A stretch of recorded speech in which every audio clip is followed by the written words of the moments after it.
What's up? FlatEarth.life says I'm here. Look, this we actually talked about this today, the shill spotting thing. I was speaking about this with John LeBon about how, despite all the name calling, nobody has ever really produced evidence of a shill. Xbox says, I also checked out Marfugal. I think he should have shilled more. Yeah, I didn't see it. If anybody's a shill, it's me. Look, if you had to make a case for somebody being like in the Illuminati, between all the people that we are talking about, I think you might have to say me, right? Because I'm the one who says, don't do the Bible. It's controlled. That's kind of, not very, it's not very Christian of me. I used to be a Mason. Maybe I still am. I was a Scientologist and a communist. Maybe I still am. That's what they'll say. You read about something, you are it. Brandon says, dude, I like you, keep going. I can't comment if you keep twisting my I'm not twisting your words. I'm just saying if you're going to promote Owen Benjamin, do it during his live streams. Like, I'm sure he can appreciate having his own cheerleader, but doing it here isn't going to get him any more subs. We're already subbed to him. Metro PCS says Shale Mason. Yep. Yep. MVP says Shale Illuminati. This one's great. This is from Float. So on Float, you have something called the fire hose. Ponoku says I'm a 0.5 degree Mason. What is that? Like, you get halfway through and you run out? Like halfway through your first degree, you're like, F this. I'm not going near that goat. MJC said, did you go clear in Scientology? No, I was clear long before that. Brandon Slab says, I want to change my name to a bear name. Why not just do Bear Sab? Isn't that what you guys do? You add bear onto your names? Mason Bear says, if you're being sarcastic, it's confusing. Yeah, clear is when you've purged yourself of all your engrams and you've ascended to what, OT 33 or something? So you have AOC on the top. She says the world's going to end in 12 years due to climate change. Al Gore had been saying that for the past 30 years. This is why Trump can call them doomsayers.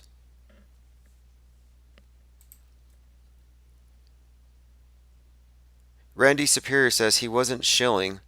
He was saying he's improved all of Dubé's talking points. Dude, I don't know where you're getting that from. I'm sorry. Why don't you call in 505-510-4226? Phones are going to be open for the next 45 minutes or so. Let's just not talk about other content creators unless you're going to do it on the phone, because it seems like some people are probably wearing sock accounts, deep faking it, coming into my chat just to get shoutouts or something, which doesn't make sense. We only have about 100 domestic terrorists here at any one time. Curtis says it's funny that Trump keeps calling the impeachment a hoax.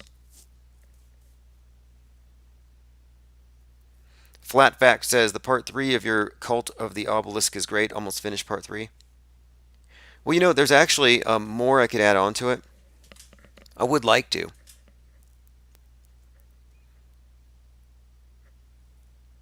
There's quite a lot more, in fact. It's part 3. I broke it into 3 segments, 90 minutes each, but I'm probably going to do a final version, add another 30 minutes or so. I'm still working on the deepfake and death fakers one, which is going to really put everything on the table and really say what we can know, what we do know, what we think is likely, what we know is possible, but what we can't say for sure. Like, I can say for sure certain things, other things make a hell of a lot of sense, but we don't leap to conclusions here. For instance, the guy that we thought was Alex Jones in a fat suit and a mask turns out to be, in fact, the guy who got busted for selling LSD for the Grateful Dead before breaking out of jail and running for the Senate in Hawaii. Like, different guy. Sembear says Al Gore is a monstrosity of a human being. Oh, sure. I mean, this guy is like one of the biggest hypocrites out there, the Goresat, weather satellite. He's neck deep with the whole space program and its use to advance environmentalism. And think about that. They're using the space program to advance environmentalism. Environmentalism is communism. So when you got a president who's blowing up the space program, what does it really say? It says that Trump is a commie. I mean, how you don't see that? Love this though. How to Survive the Coming Ice Age, 1977. Global Warming, 2007. People caught on to it. So what they've done is they've changed it into something a little more ephemeral, just climate chaos. Let me put the number on the screen.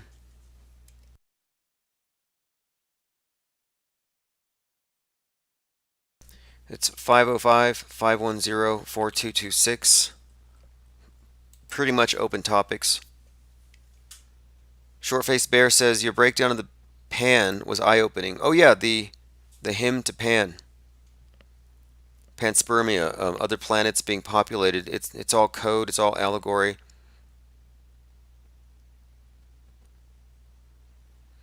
Metro PCS says bears are everywhere. I've been gone too long. This is crazy. I'm curious. You all got to be under 30. Yeah, Inconvenient Truth was garbage as well. Yeah, there are a lot. Like I'm telling you, when YouTube kicked Owen Benjamin or whatever, they moved over to DLive because it's a really good platform. It just it has higher standards. You can't really get all the features until you have a lot of subs. Infinite Plane Radio. Hey, buddy, this is Got Your Back Bear. Hey man, what do you think about global warming? I got to be honest with you. It's just a whole lot for everybody to wrap their head around. I think, honestly, it could either go both ways. I mean, there's signs that it could have happened before, and there's signs that it could happen again, but I think it's all bullshit. Good. I mean, but as far as like man causing it, that's the real question. Do you think that there's No, man-caused climate change? no, not at all. Do you think there's any climate change at all that's just being misreported as being caused by man? Absolutely. See, You know, that's the part. I Okay. think one thing that we all got to realize is that there's a cycle that this place goes through. And that it's going to go through it whether we're here or not. See, that's the part that I think might be the trick. See, what I'm thinking here is you have the idea that it's happening. The left thinks that man's doing it. The right says it's natural or it's God. But And it's all about control. but nobody's saying it's not happening, and I'm saying it's not even happening. That we don't know of any fluctuations, and we can't trust their suggestions of what came before. Like the idea that we're at a point where it's about to change. That's what they keep Right. on. I don't think that's valid. No, I hear what you're saying, and I really dig what you do. Like I just wanted to call in and say, I represent you and Owen both. I think that I love what both you guys do. I feel like the thing that we're supposed to be doing is keeping everybody thinking, and questioning, what actually is what's true, and I really appreciate what you do. I really appreciate what Owen does, and I just wanted to call in and let you know that I appreciate both of you. I cheer for the both of you because Well, I think that you guys both are doing the same thing, and that is just getting people to think, for themselves, independent thinkers. You know what I mean? well, he's also a comedian, and it's like, man, I've been ripping on comedians for a while. I've been saying ever since like Bill Maher and this politically incorrect. It's like, what happened? When did all the comedians become government jesters? So I've just been waiting for someone to come out and say the things that you couldn't say on politically incorrect, which is pretty much everything he says. So I could care less about who he's offending at this point. I just think that we need people to actually show that. Well, Well, isn't that the reason why he was like publicly, shunned? Is because he was standing up to what was against the official rule. It's like the reason why is he stood up and said that trans kids are bullshit. You guys are poisoning these children. Well, I'm just thinking they don't want somebody with his following to start mouthing off about how David Hogg is not only a liar and an actor, but that he's never seen a dead body and that Well, nobody was but shot. aren't you saying the same thing? I am, but I don't have. But I'm saying is So like if when someone like him says it, because of his, his clout his reach. It reaches more ears, it offends more people, it'll trigger more articles to be written, and that could be very destructive. And so I can see why, of course, he would be more or less a pariah. Yeah, but isn't that the same thing that you're shooting for? Is getting more people to listen to actual truth? Oh, It's like David Hogg's a shill. I mean, you got to find your common ground with each other. He's like I feel as though the goal is right now is to not necessarily set a divide between anybody. It's because it's that everybody's speaking their truth, and that I feel as though that it does hold water when Owen says something along the lines of, as long as somebody feels as though they're not lying for money, like Crowder. That's what a grabbler is. A grabbler is somebody that lies intentionally for money, and they're aware of it. So, yes, yes, but they do it anyways. that's a You good know what I point. mean? That's a very, very good point that they're lying for money. And so, and I say this all the time, even if these journalists are pure of heart, pure of intentions, and they're just reading off their teleprompters, they're lying because those Yeah. teleprompters can't be trusted.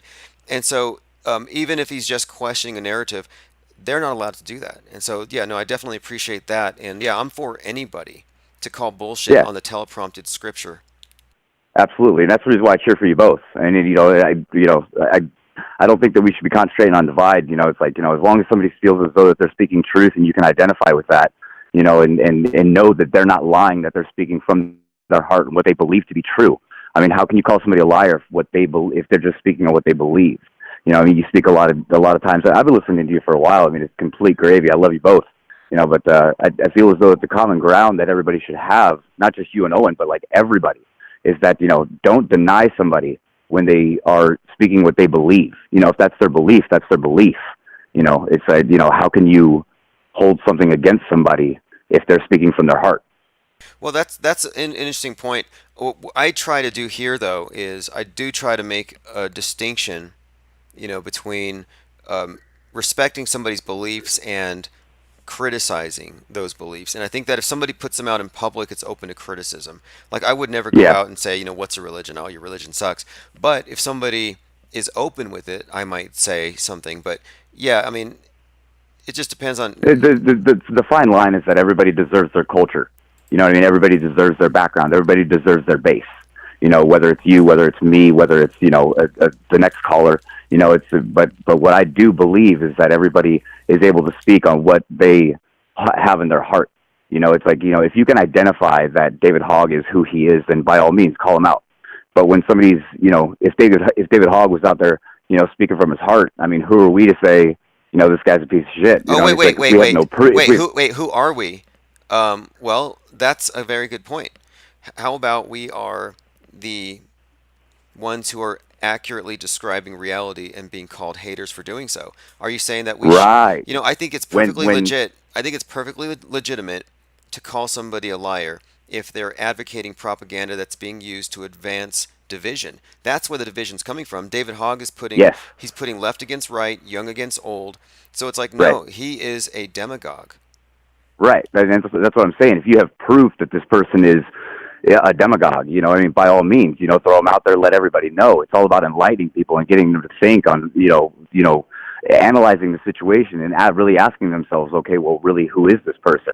And I feel as though that you do a good job in, being a soldier in this march and in opening people's eyes to what could possibly be, but, you're not necessarily going to convince anybody of anything. You're just going to basically put it out there, just to get somebody to think for themselves. And by all means, I really love what you do, but I mean, I think it's really up to everybody else to go ahead and make their own decision on, I mean, there's people that just aren't going to know.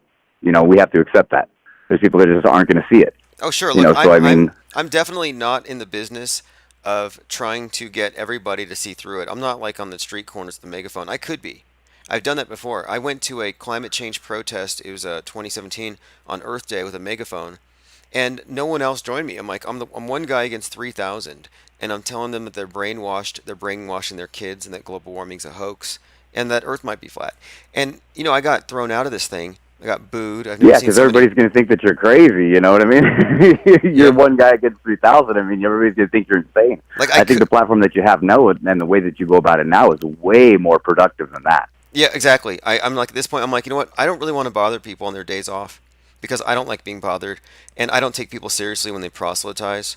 So I'm way more interested in putting my ideas in a format where people want to hear them and then refute them if they can or agree with them, whatever. But yeah, I'm totally not for um, proselytizing and putting So people. can we come to an understanding together and say that maybe you and Owen both were removed from the stage and you're just doing your best to do it the way that you both can do it? Oh yeah, I never considered him to be a shill or anything like that, or I never considered him to be any part of the system. But you can tell. I mean, look, if they pull the rug out from under you, they don't want you. It's pretty simple. Right. And I feel as though that the blast that you were put on for doing the demonstration. I mean, that was kind of their way of pulling the rug out from under you. They kind of Yeah, but one man against 3,000. look, I like this place better. D Live has higher standards. It takes more effort to create an account, less trolls. So Right. and also it caters to the live people. With YouTube, you can have any guy can upload some crappy hit piece 2 minutes long and it'll stick there for 5 years. But here you have to get 1,000 followers to aggregate videos there and have them Well, stored. because they're fitting the narrative. They want the bullshit out there. So of course they're going to keep the 2 minute bullshit up there for as long as they can. But you realize that all the good stuff is obviously missing the very next day, if not within the hour. You know, Yep. so of course D Live is much better. But I just I just want to say that I appreciate what both of you do. There is a common ground between both of you.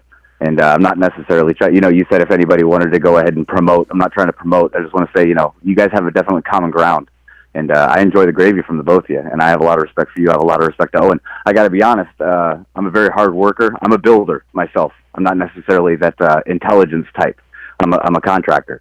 So I feel as though I get smarter by listening to both of you. You guys open my eyes to a lot of different things that I can think about, and I thank you. Do you listen while you work? No. Okay, another question. You said builder. What do you think about this mud flood theory? Oh wow! Like I said, there's evidence that it could have happened. There's a possibility that maybe we built ourselves into a situation that I don't know. Okay, I'm going to sound like a kook, but here I go. There's a possibility that we built ourselves into a situation with certain materials that failed, and there's certain sections of the land that just didn't necessarily hold them, and they disappeared. There are buried buildings all over the place. Were they buried by man? Were they buried by nature? Who knows? Interesting. Interesting. Cool. All right. I just thought I'd throw it out there and ask. Hey, I appreciate the call very much. What's your channel on D Live? I don't have one. I'm a pure listener. I just Gotcha. figured I'd go ahead and grab the rope today and just give you your props and let you know that I love you and Owen both. You guys are both doing great things, and you get me thinking a lot. And a lot of truth has been revealed in my life, and thank you both for that. Awesome. Well, I'm glad you're not plugged into the MSM bullshit. So have a great No, night. no, no, no. I don't know. I don't watch any of that stuff. All right. See ya. Take care. Phones are open 505-510-4226. The media is super toxic right now. I would say avoid it until November. If you can avoid it, do it. Like, this is when they're pumping in all the money. This is when they're really trying to push people to hate their neighbors, and this is when they get really super agitated. I'd focus more on alternative media, as in Float. Things that aren't being look. You see what they did during like last year. They didn't even tell you that you were being censored on Twitter. They didn't even tell you. They just shadow banned you.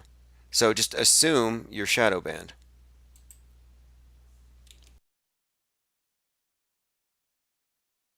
Looking at comments, commenter says this guy sounds like he has a goatee. Are you referring to the previous caller? Can you hear a goatee? Xbox says I appreciate the new supporters. We should have 3,300 listening right now. Yeah. Well, okay, so as far as the numbers go, we're trying to reach 1,000 tonight on this channel.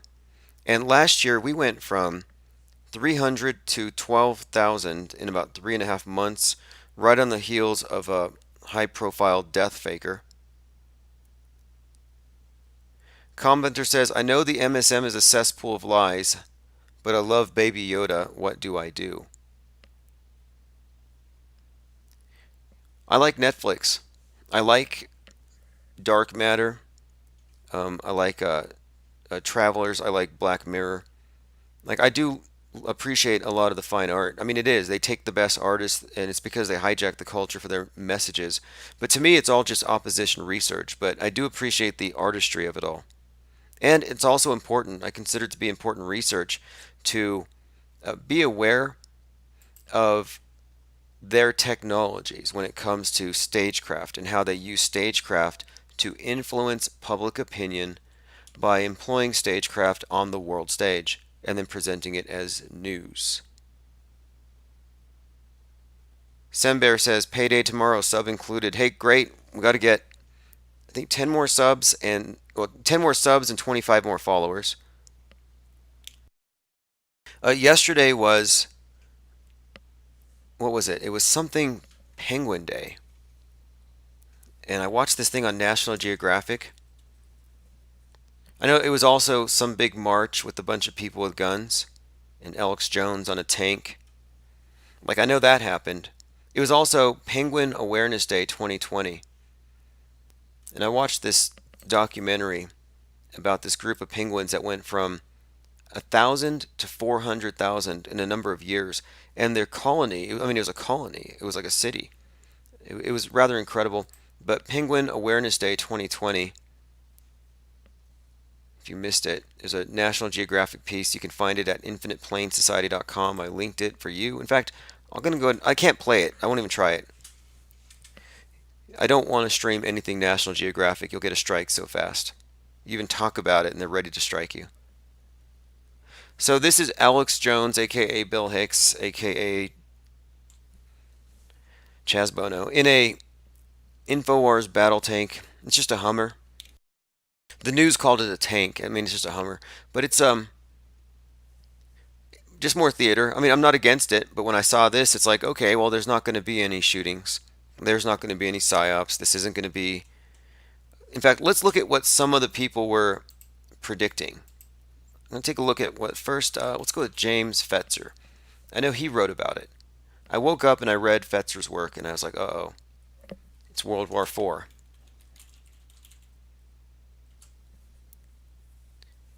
Because World War III was the other week when Iran shot down that plane, and that one ended really fast. World War, damn, that one's been removed. You talk about certain events and you just lose everything. It's the book burners. We'll get back to it later. Anyway, this would be World War IV now, I guess. Which is supposed to get kicked off. People are talking about it like, yep, something's going down Monday. A bunch of people with guns. Like, no, I see this clown running around on his truck. Nothing's going to happen. Here's another image of the Lego model.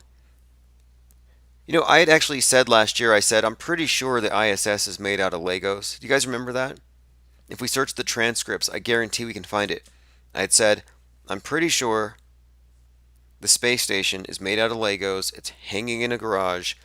And Elon Musk, or not Musk, probably Don Petit's got an iPhone. And he just records and he runs by it. And they send that footage over. Or whatever.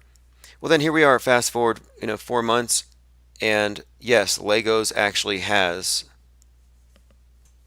a space station. Shortface Bear says, if a homo says hi, does that make it a homo word? He's defending the appropriation of bears and rainbows, it is. Man, appropriate it, why not? You're more numerous. It's a numbers thing. Post Globe Syndicate says bears love Legos. Well, this isn't fake. I mean, it looks like CGI, but this is actually a Lego space station that they just started selling.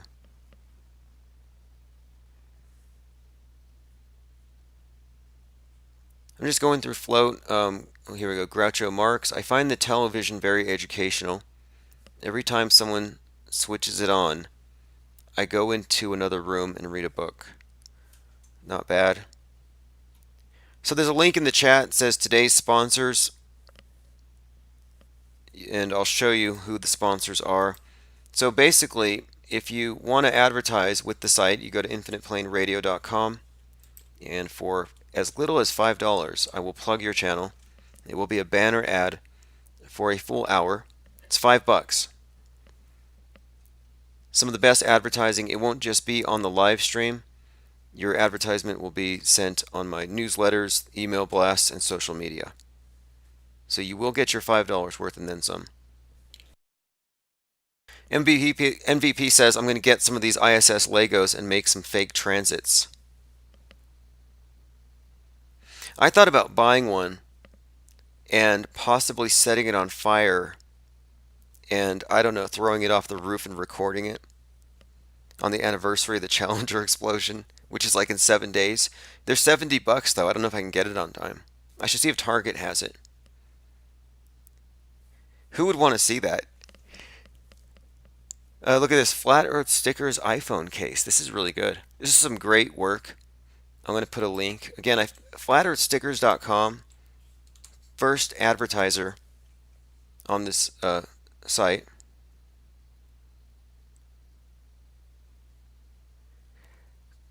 Okay, comment. Yeah, this one's great. Let's see. I'm reading your comments. Somebody said,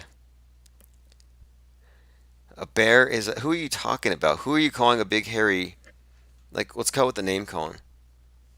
Mudflutter said the NASA could buy that footage and use it. See, that's what I'm thinking. If we were to get like a fishing wire, you tie it on your air conditioner and then down to the clothesline. You have your ISS made out of Legos, and it just slides down and it just passes in front of the camera. Of course, you got to have it. I guess you would use lighter fluid or something. Commenter says, I'm in Canada. Check the Jimmy Kimmel video for the top hat guy behind Jake Bird. Oh, you know what? Don't worry about that. I actually learned. Actually, we already dug into this. In fact, one of his friends contacted me, and it's like, man, haven't you been reading my blog? Like, we already tracked this guy down.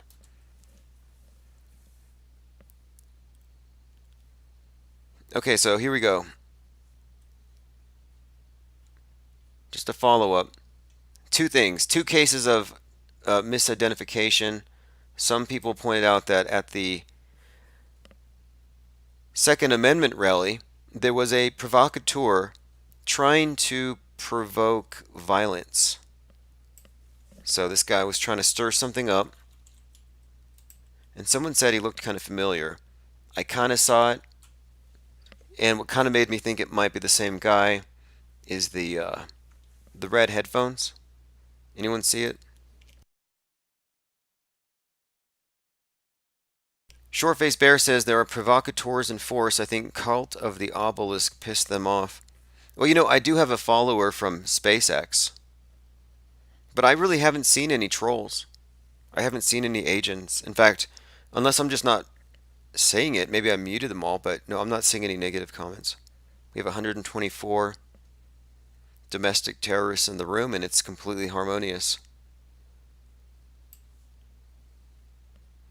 Somebody says CGI headphones. Yeah, somebody accused me of using Photoshop. It's like, no, that's MS Paint. If it was Photoshop, there'd be a gradient, there'd be a shadow. Obviously, we're just kidding. This looks it looks exactly like somebody that we know. And it's exactly the type of thing we would expect them to be doing. I'm like, what the hell? Our resident Earth-shaped field agent is provocateuring gun violence? Does he get a bonus for that? Okay, so it turns out that the guy we thought that was Alex Jones in a skin suit, turns out it's actually he's kind of an interesting guy. I do want to get him on the phone, and he has a completely different take on flat Earth. So he is. Wait a minute. I got to respond to a comment. Maybe I don't. I don't want to get off topic. His name is Michael Kokoski, convicted acid dealer who broke out of jail and is running for U.S. Senate. Great guy. Looks like he believes that the Earth is flat. Let me see. He got busted for selling 20,000 doses of LSD or something. Anyway, he figured it out in 1983 and thinks it has to do with this place called New Berlin, where it's a big eugenics operation, a bunch of Aryans being bred, mixed with aliens or something, preparing to get inside of flying saucers for a coming invasion. Look, this is the first image you see of Owen Benjamin when you search him, by the way, because someone brought up Cult of the Obelisk. It's like, well, maybe he's an initiate. Like he already knew what that was about. And that is literally what it's about.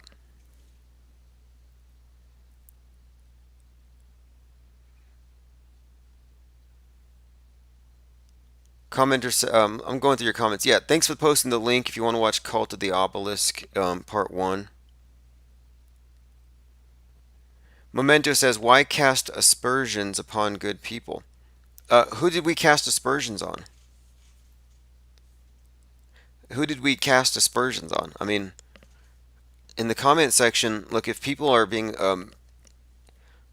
rude or whatever, mute them, but let's stay focused.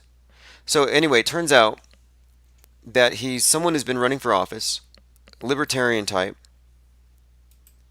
and he came to this conclusion that Hitler had actually won, that they've already taken over the entire world, more or less secretly, and that they foisted this globe model on us as a trap or something.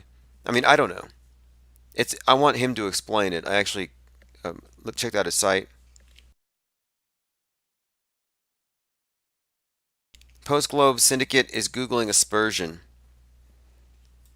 Aspersions are like disses. Why are you dissing people?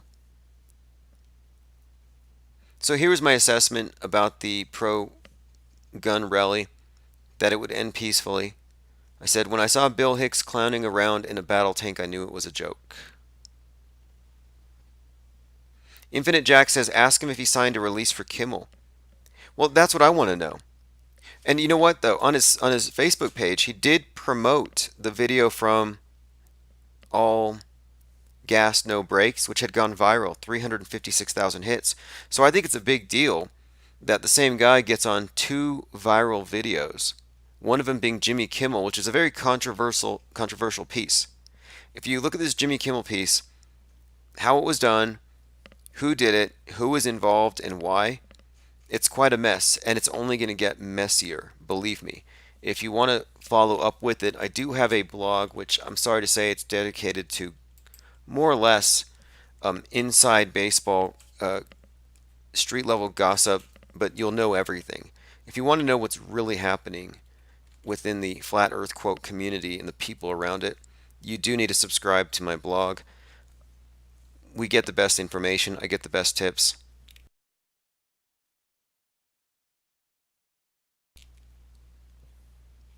So anyway, have we ruled it out? Well, here's what we have kind of concluded. It is within the realm of possibility. There is a certain likeness. Is it the same person? No. We got some more footage, and I don't think Alex is that good of an actor. He could be, though, but I'm not 900% sure anymore.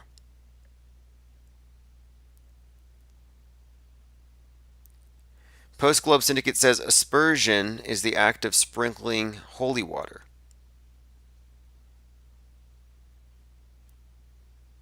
Interesting.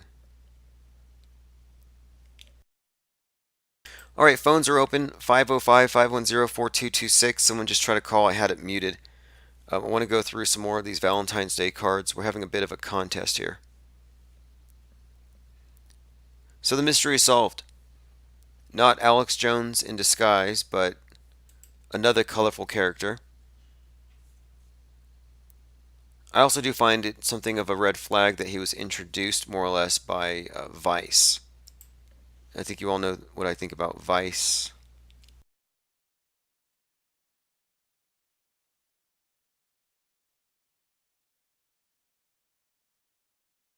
Hold on, I'm going through some emails really quick. Very, very interesting. Okay, well, look, this is an interesting piece. We got a lot of. This has been really, I'm not going to say divisive, but controversial. People are split up over it.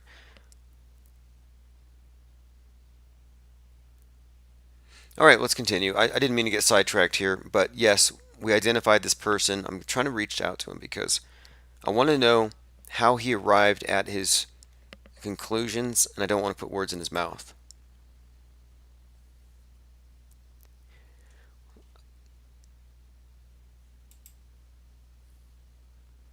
So at the moment, I'm just going through my email bag. I have a number of people sent me some comments, things that I thought were worth commenting on or looking over. I do respond. Oh, that's horrible.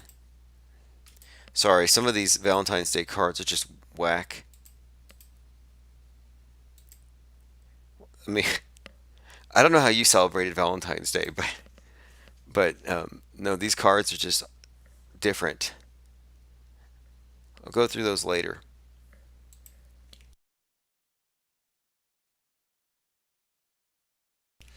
Okay, let's continue. This is where it's at. It says, are there black bears?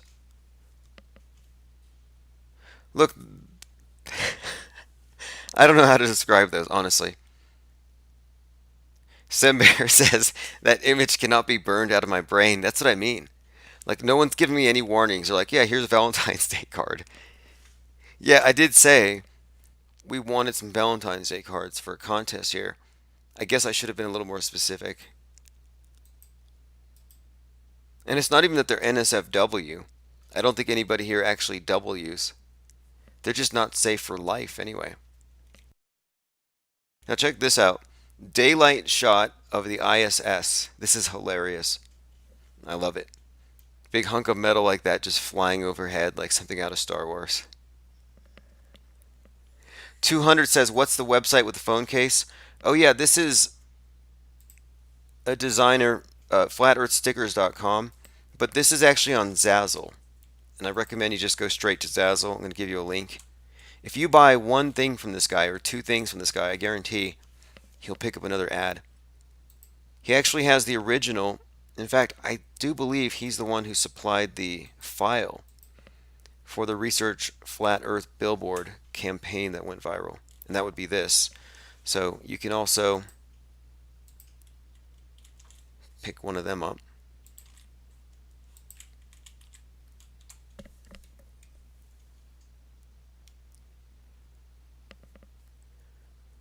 Thank you for reposting that. Okay, let's continue. Just going through some of these. Okay, so he's repurposed some of the. Now this is good. Now if you watched or listened to Clopa the Obelisk, you'll appreciate this design. So this is one of the SpaceX patches, and it says, "You worship astrotheology. Research flat Earth." You can tell he's put a lot of work into it. This is the same account, Globe Exit. Any of these designs can also be put, as you can see here, on mugs, pullovers, hoodies, whatever.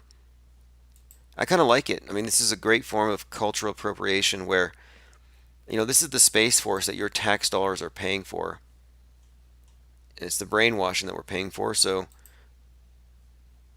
you kind of own this art if you look at it that way. I guess you would classify it as parody. I've actually seen those serious Space Force like hoodies and stuff. Like they're actually marketing that stuff. Now the Space Force themselves, they actually wear camo.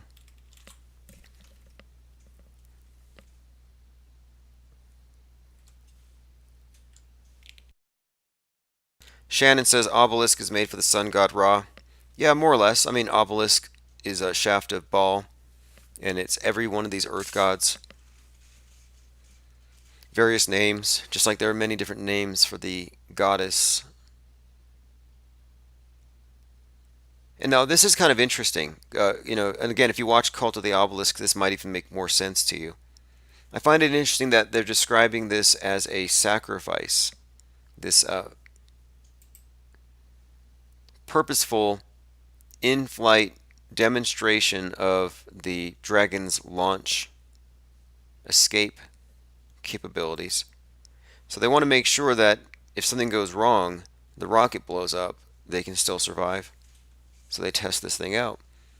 But they've been describing it as a sacrifice, of the Falcon 9. I got to show you the actual terminology because I think it's really intriguing.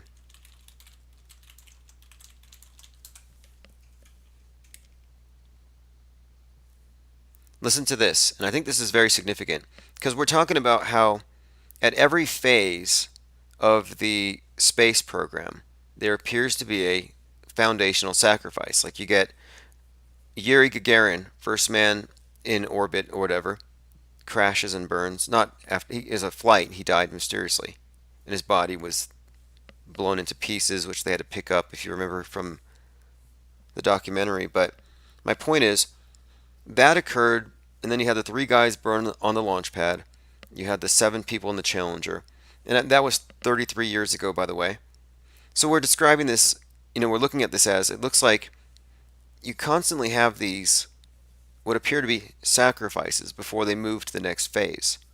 So here, we're preparing to move from low Earth orbit, space station, moving into occupying the moon, occupying Mars.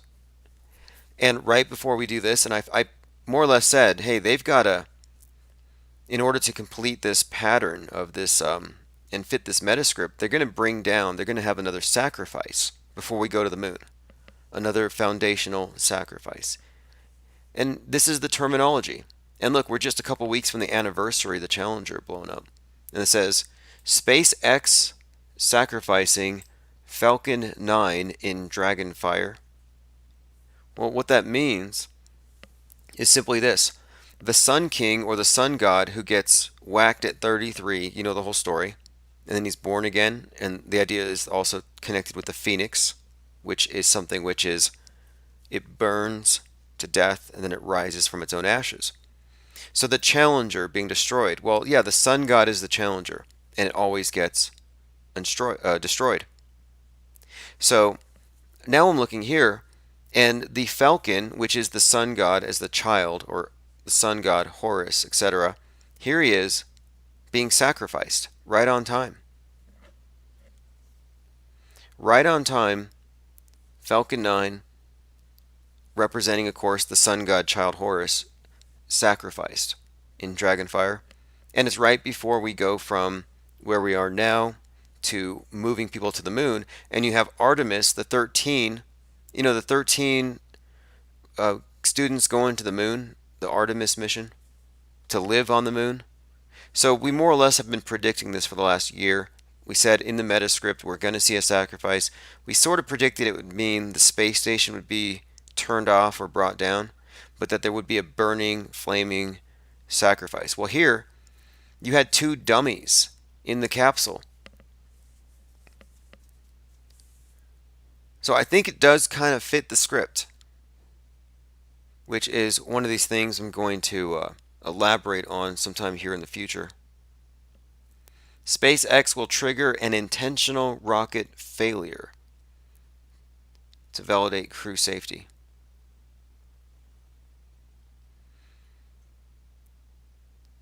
Listen, let's be on point in the chat. Let's not attack other. I don't care how big their channel is. Like, we got this guy Morfugal. I think he said he had 250,000 subs, and he comes in and says hi, and people start attacking him like he's trolls. And it's like, oh, he's a shill. Why? Because he has 1 million subs.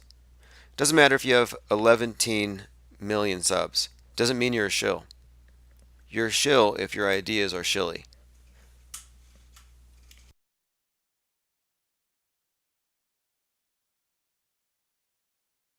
Let's continue.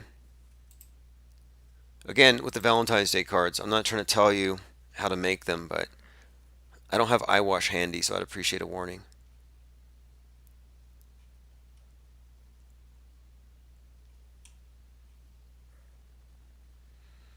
MJ says, I'd rather go to a dentist than listen to Owen Benjamin stand up. That's what I mean. Which, that's not even an insult from a comedian's point of view, because they're only funny to their crowd. And people don't always like the same ones. But that's not the topic here. I just don't. It is an interesting point. Someone said, how the hell did the DLive get taken over by these bears? So here's your test flight. Here's your new sacrifice, 1/19/2020. Now look, this is a date that kind of reoccurs. This is the same week of the three guys on the launch pad, the same week of Sir Francis Drake, the same week as the Challenger. And these are all significant, and they all precede a major leap in the space program. From going to space to going to the moon to mastering low Earth orbit to getting to the moon.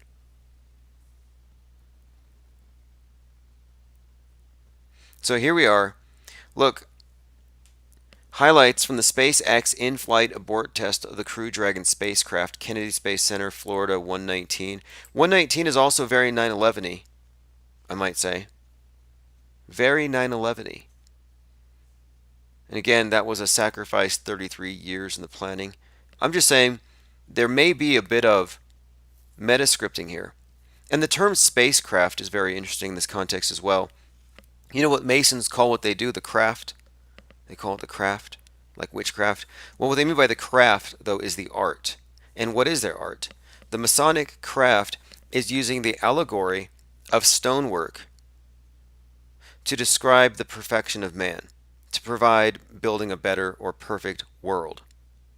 So, spacecraft, to me, it's all part of this allegory.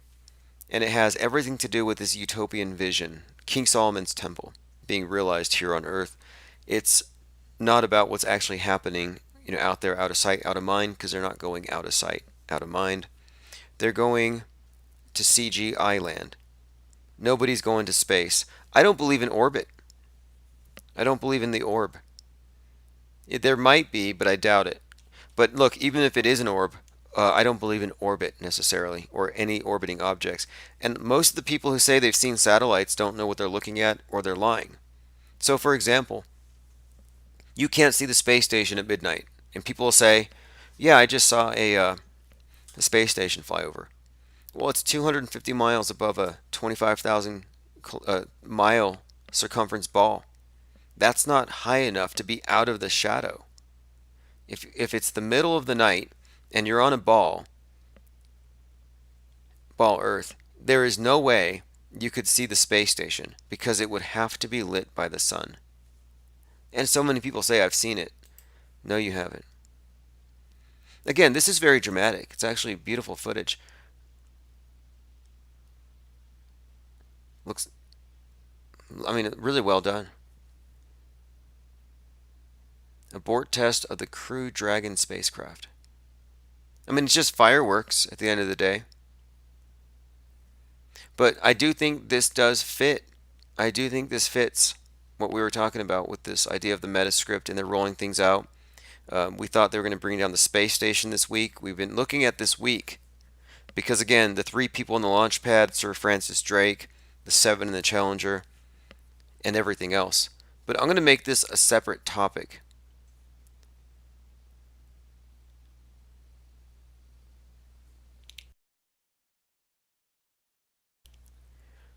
Okay, phones are open 505 510 4226.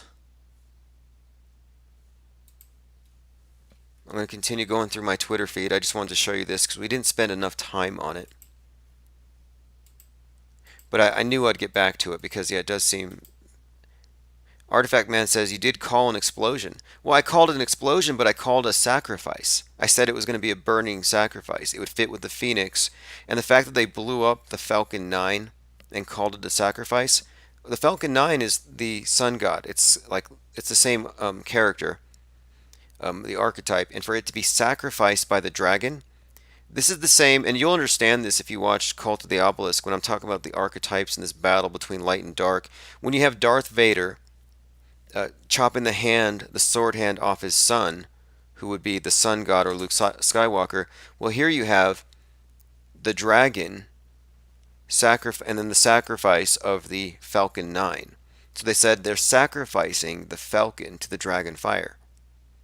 And of course, we're on the 33rd year of the Challenger explosion, and so it's like, well, this is pretty much fitting the idea that the next phase would require another fiery sacrifice, and I think we just saw it. And it would only sound crazy to you if you're not aware of what we're talking about with regards to the metascript and the space age and how it's all just allegory for the transition into a new age. And we did go into detail about this on that Cult of the Obelisk thing, but there's plenty more that probably could be added, but I did want to make sure that we were as concise as possible to get the big picture. That we're all in, well, not we, but many people are still in Plato's cave. Earthplane says every space agency has the forked tongue in the logo. Yeah, now the forked tongue in the logo I thought is kind of interesting because I kind of correlate the solar system model with the tree of life, which you'll see navigated by a serpent. And I'm saying, space travel being allegory, it only makes sense that it would be the serpent traversing the solar system when it's the serpent that traverses the Kabbalistic tree of life. And I maintain that the Kabbalistic tree of life has just been refashioned into our solar system. As in, it's an explanatory model, it's mystical, dressed up as science.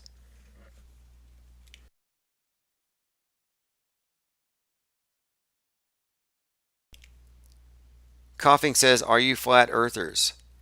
I would say, if anybody tells you that they know the earth is flat, ask them where the edge is. Phones are open 505 510 4226. I'm saying that outer space is your religion, that space utopianism is a cover for communism, the space program is a stalking horse for environmentalism, which is itself Marxism. So I'm not in favor of it. Does that make you anything? No, it makes you an apostate. We've left the world church.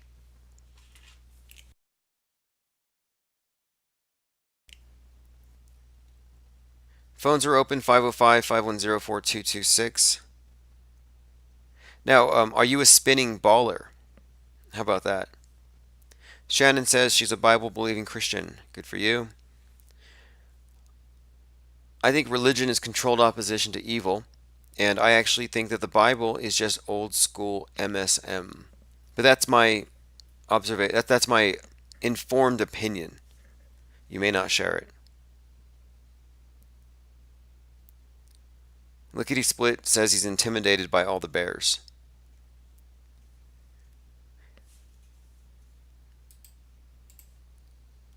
Now, the world church, it really is that the idea of heaven has always been the same. Even the atheists have a heaven. The communists have a heaven.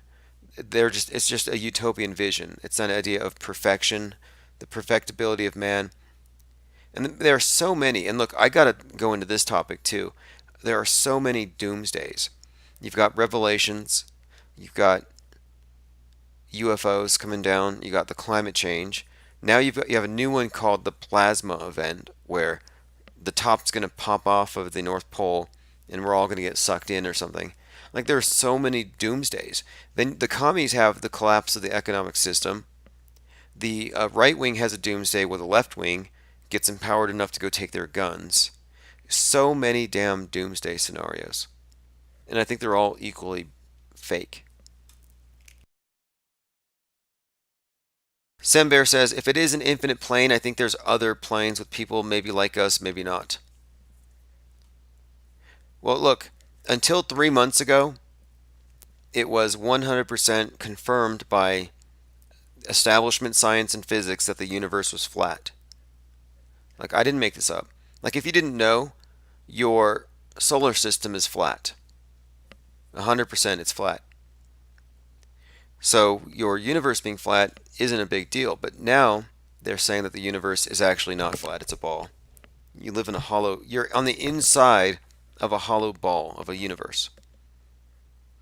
It's ridiculous. And it doesn't make any sense because they're saying that they're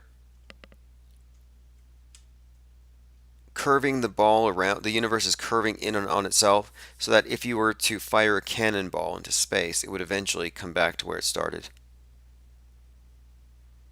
Flat Fact says the sun is not real, they can turn it off anytime. I've heard that before, that the sun is a simulator.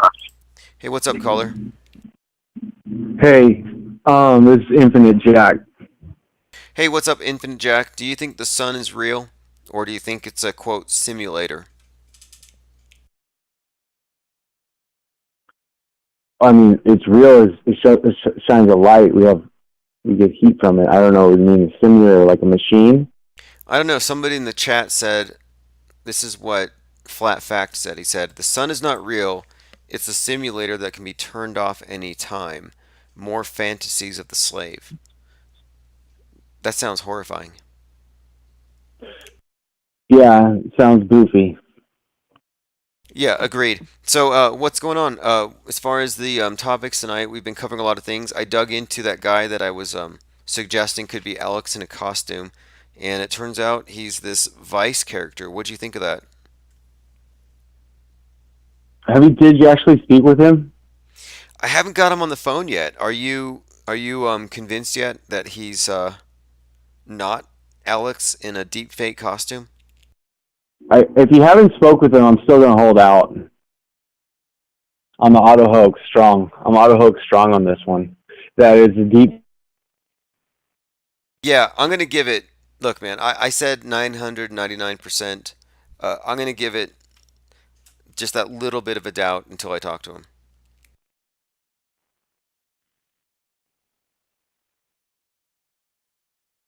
I mean, I think you're right. Okay, we just dropped the call. Sorry about that. You can call back if you like.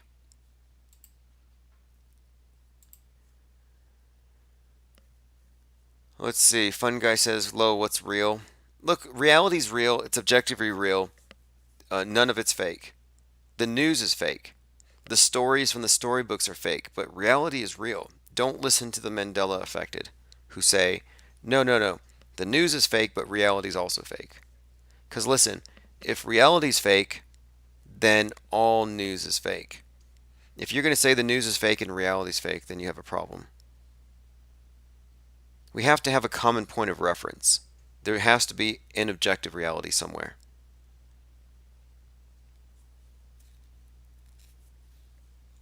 Artifact Man says doomsdays are meant to separate the old from the young. Old people believe revelation, the young people believe science. Yep, you got it. Or they don't care, which is nihilism.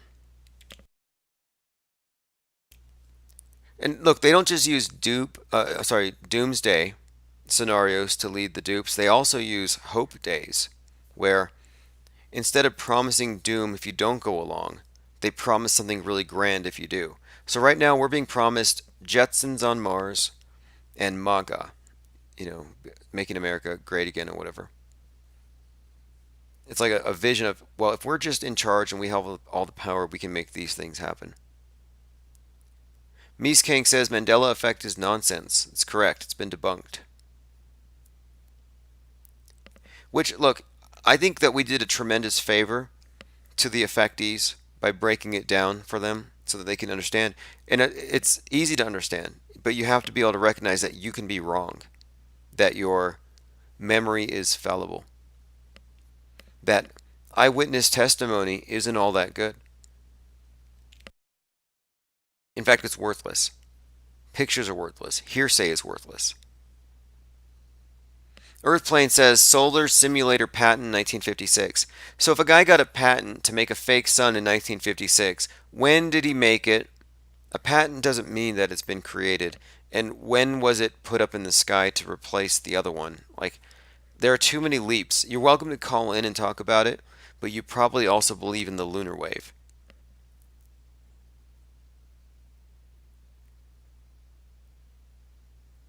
Sember says the synagogue of Satan is the Pharisees. What did Satan ever do to you? Commenter says, have you ever heard of Q of C? I'd love to hear that interaction. Are you talking about Quantum of Conscience? I think that's his name. If he takes calls, give me his number. I was trying to call up Marfugal, but I got this really bizarre answering machine message. I did talk to someone about Crow 777, Crow 7777. We were talking about the moon wave. We came up with a few explanations for what it could be. Okay, really quick, I got a comment, I got a link. Let's take a look. Barry Littleton Simulator. I got two links back to back.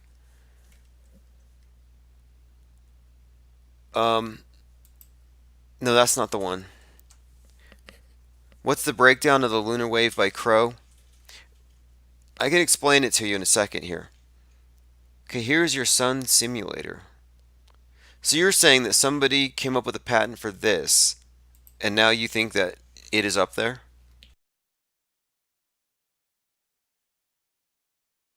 Like, I don't exactly understand. If you could call in, please do. Sembear says if Satan is real, he's done a lot of harm. I am but a man, but I know nothing next to the grand scheme of things. No, I'm just saying, like, personally. What did Satan personally do to you? Can you prove to me that Satan exists?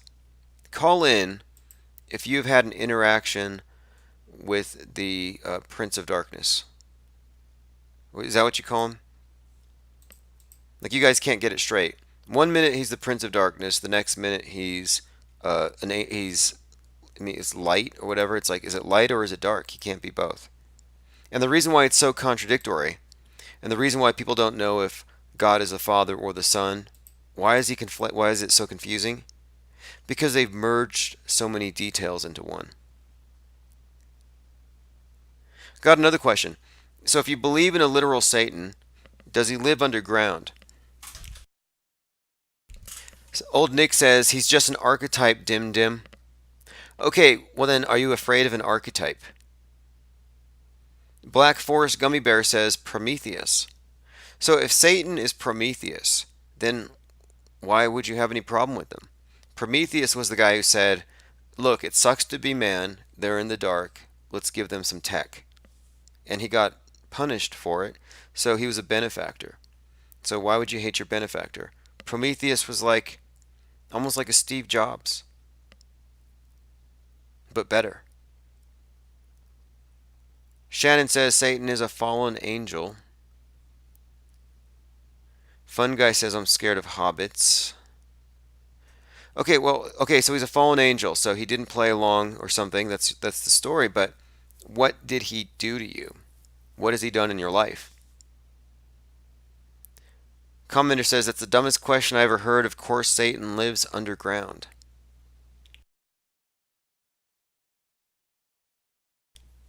Do you think there's a physical hell? Like, is hell a realm? Is it a dimension? Or is there a physical infrastructure, like a parody of the world that we're on, but very deep? Anybody? Does anybody here believe in a literal hell? And how deep would we have to go?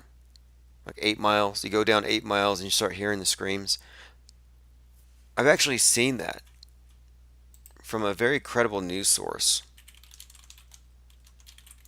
I think it was Miners Found Entrance to Hell.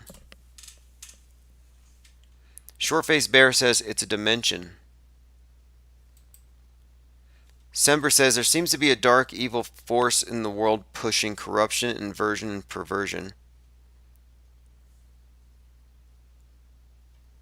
Well, I actually do believe. I do believe in it. Hold on, we got a call.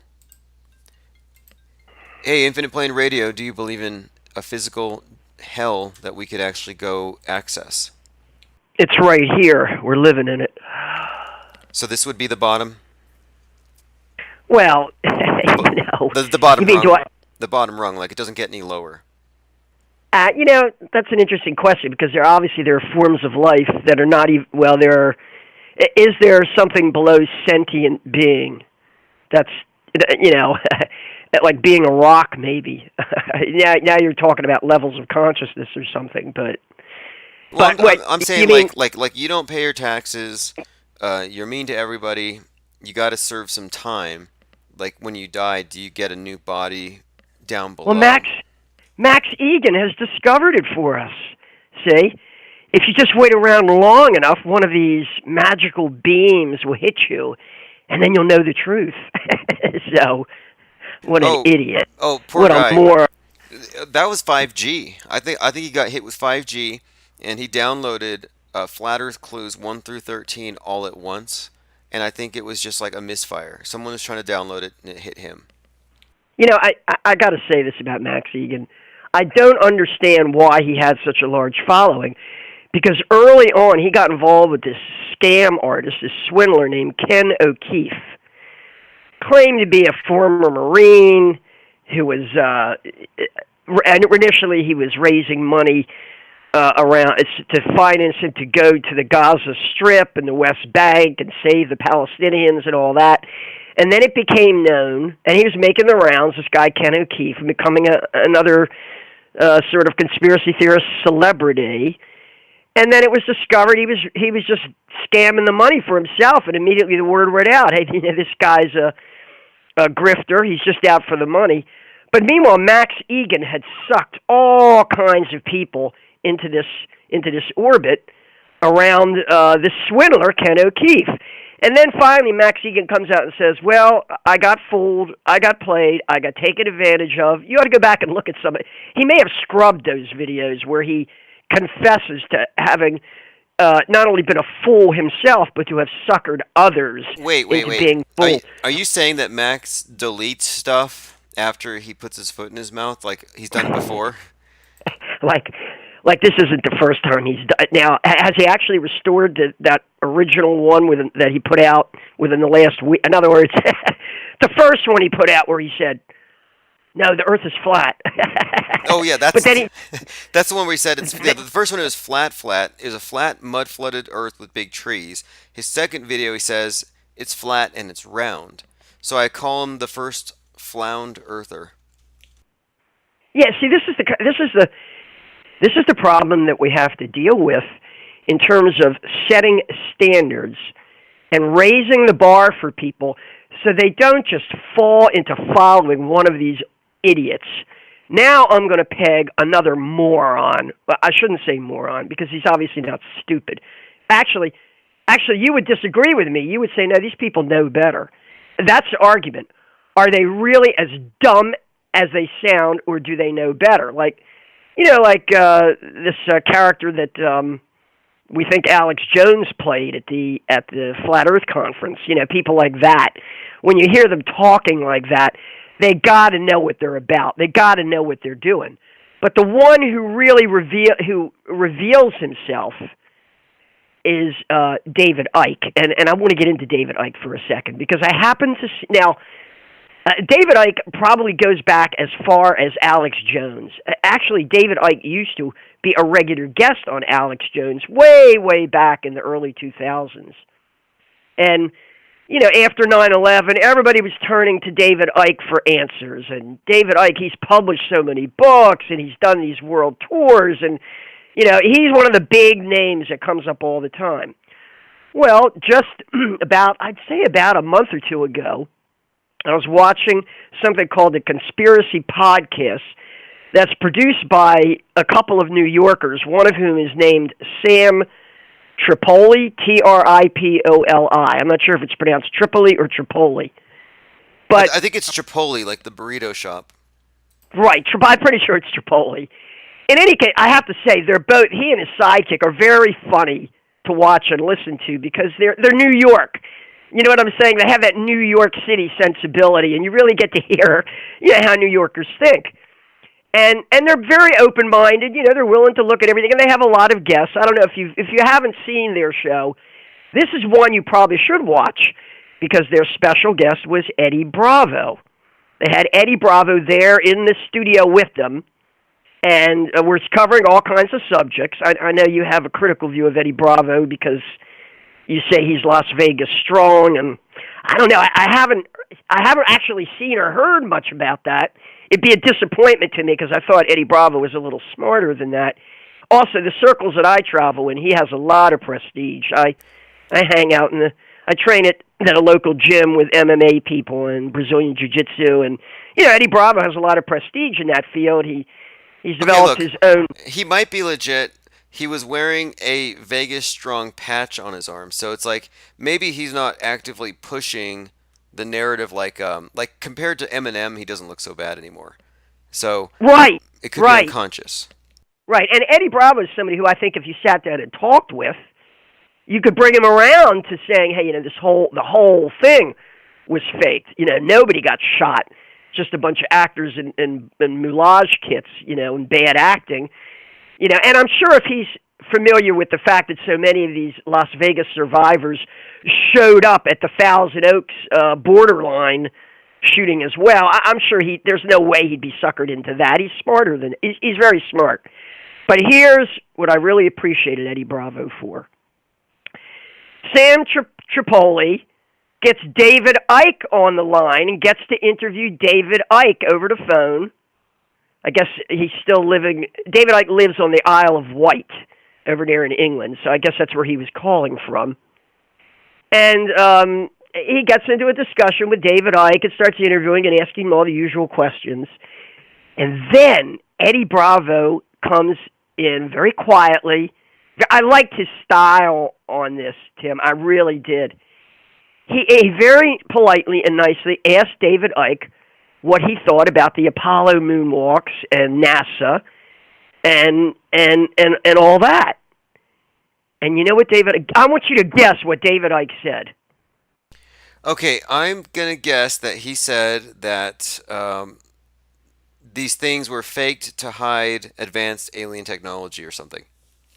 You would think he would have, but no, that's not what he said. Here's what he said.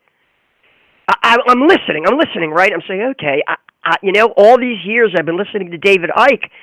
I don't think I've ever heard him comment on this, right? And what does he say? He says, well, to tell you the truth, I haven't really looked into that. That was it. That was it. I haven't really looked into that. I'm not really familiar. That's a subject I haven't really looked into. Oh, so it was a cop-out. He copped out. He copped out completely. He ran for the high grass. And there was this moment. It was beautiful. And this might be worth watching. Like I say, this thing only came out in the last, I guess, maybe about a month or two ago. You see this moment of silence, and Eddie Bravo looks around, and then they move on to another subject, because there really isn't anything to say after that. In other words, I think Eddie Bravo was totally unprepared to hear that from David Icke. And you could practically read Eddie Bravo's mind saying, what the fuck? Right? What? WTF? You're David Icke! You're the guy that tipped us off about the reptilians. You're the one that's been talking about the British royal family and the Rothschilds for the last 30 years. You go back as far as Alex Jones. And, of course, we know Alex Jones has defended NASA, which is disgusting because he's got to know better. Well, look. Okay, so now check this out. So, David Icke is the guy who says that reptilians rule the world. But the ADL has managed to brand him as the anti-Semite, saying that reptilian is code for Jews. And so if you looked, I was looking at his books, and just the other day, I mean, they revoke his visas, he gets pulled out of stores, and I'm like, is this just the publishers maybe, I don't know, intentionally getting him banned for hype, or do you think he's actually being suppressed, like his works are actually, I don't know, suppressible? He claims that his recent that the Australian government has denied him a visa to go there on a. That's his most recent. But somehow or other, he's been stopped from doing his tour, his usual tour of Australia. But yeah, I mean, why not? We saw Alex Jones attacked by Hillary Clinton, a presidential candidate, by name. Tell me that's not a promotion. That's promotion, is what that is.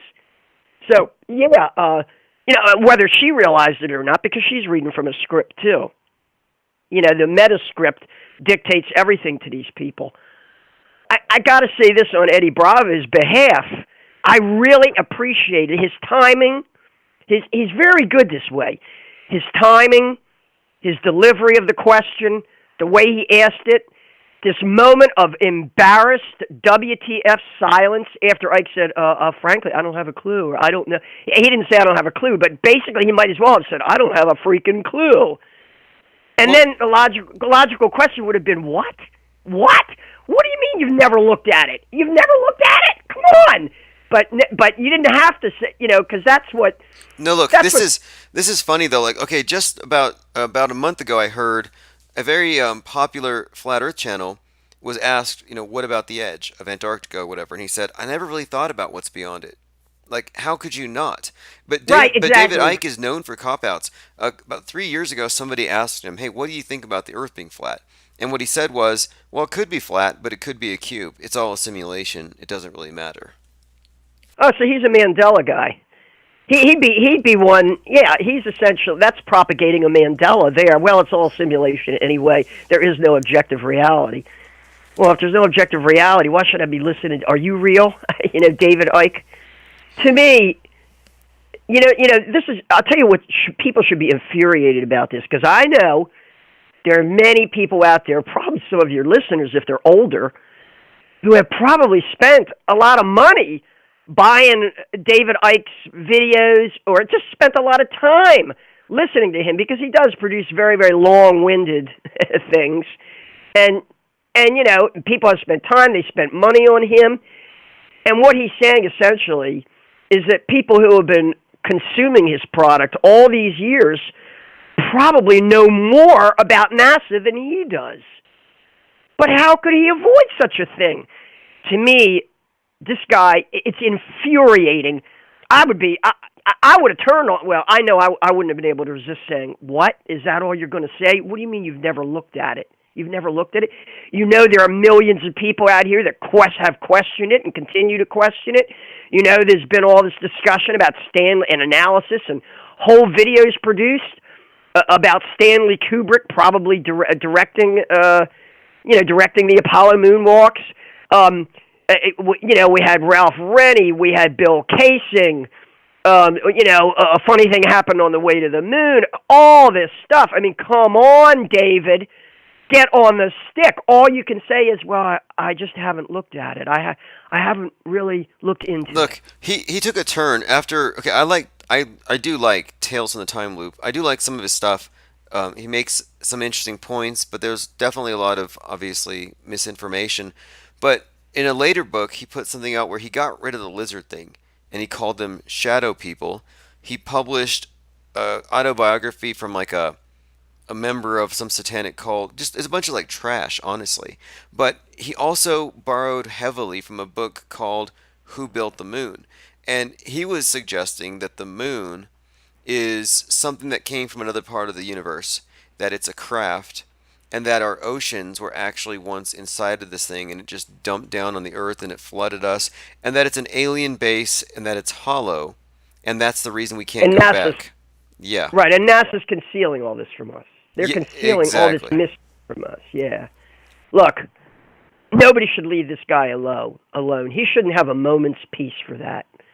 That non-reply to Eddie Bravo's question and the silence, the embarrassed, it was the longest silence I've ever heard. They just sat there for like a couple of seconds and looked at each other. Well, what do we say now? Do we question him? Do we challenge him? But okay, and they decided. Sam Tripoli said, just said, okay, well, let's move on to something else. But that moment, that vacuum moment right there of nothingness, of nothing burger, coming from the great expert David Icke. And I'm telling you, if there's anybody out there listening to me who ever followed this guy Icke or spent money on his product or got into him somehow, got into his cult following, you should be nailing his... People should be something... After that non-answer he gave, he should have been bombarded by thousands of tweets and whatever saying, come on, tell us, what do what? That's all you can say? You've never looked at it? But that's got to be a lie. That's got to be a lie that he's never looked at it. You can't avoid looking at it. I can't remember the last time I actually looked into... really, it's because when I started questioning the space program and NASA and this whole narrative and where it's going, when I started breaking that apart, I was like, wait a minute, David Icke won't even touch that. And his interpretation of the shootings is that they're all real, but that it's worse, that these are mind-controlled assassins. So he's pushing all the classic narratives out there that are meant to help the mainstream media get away with perpetrating hoaxes.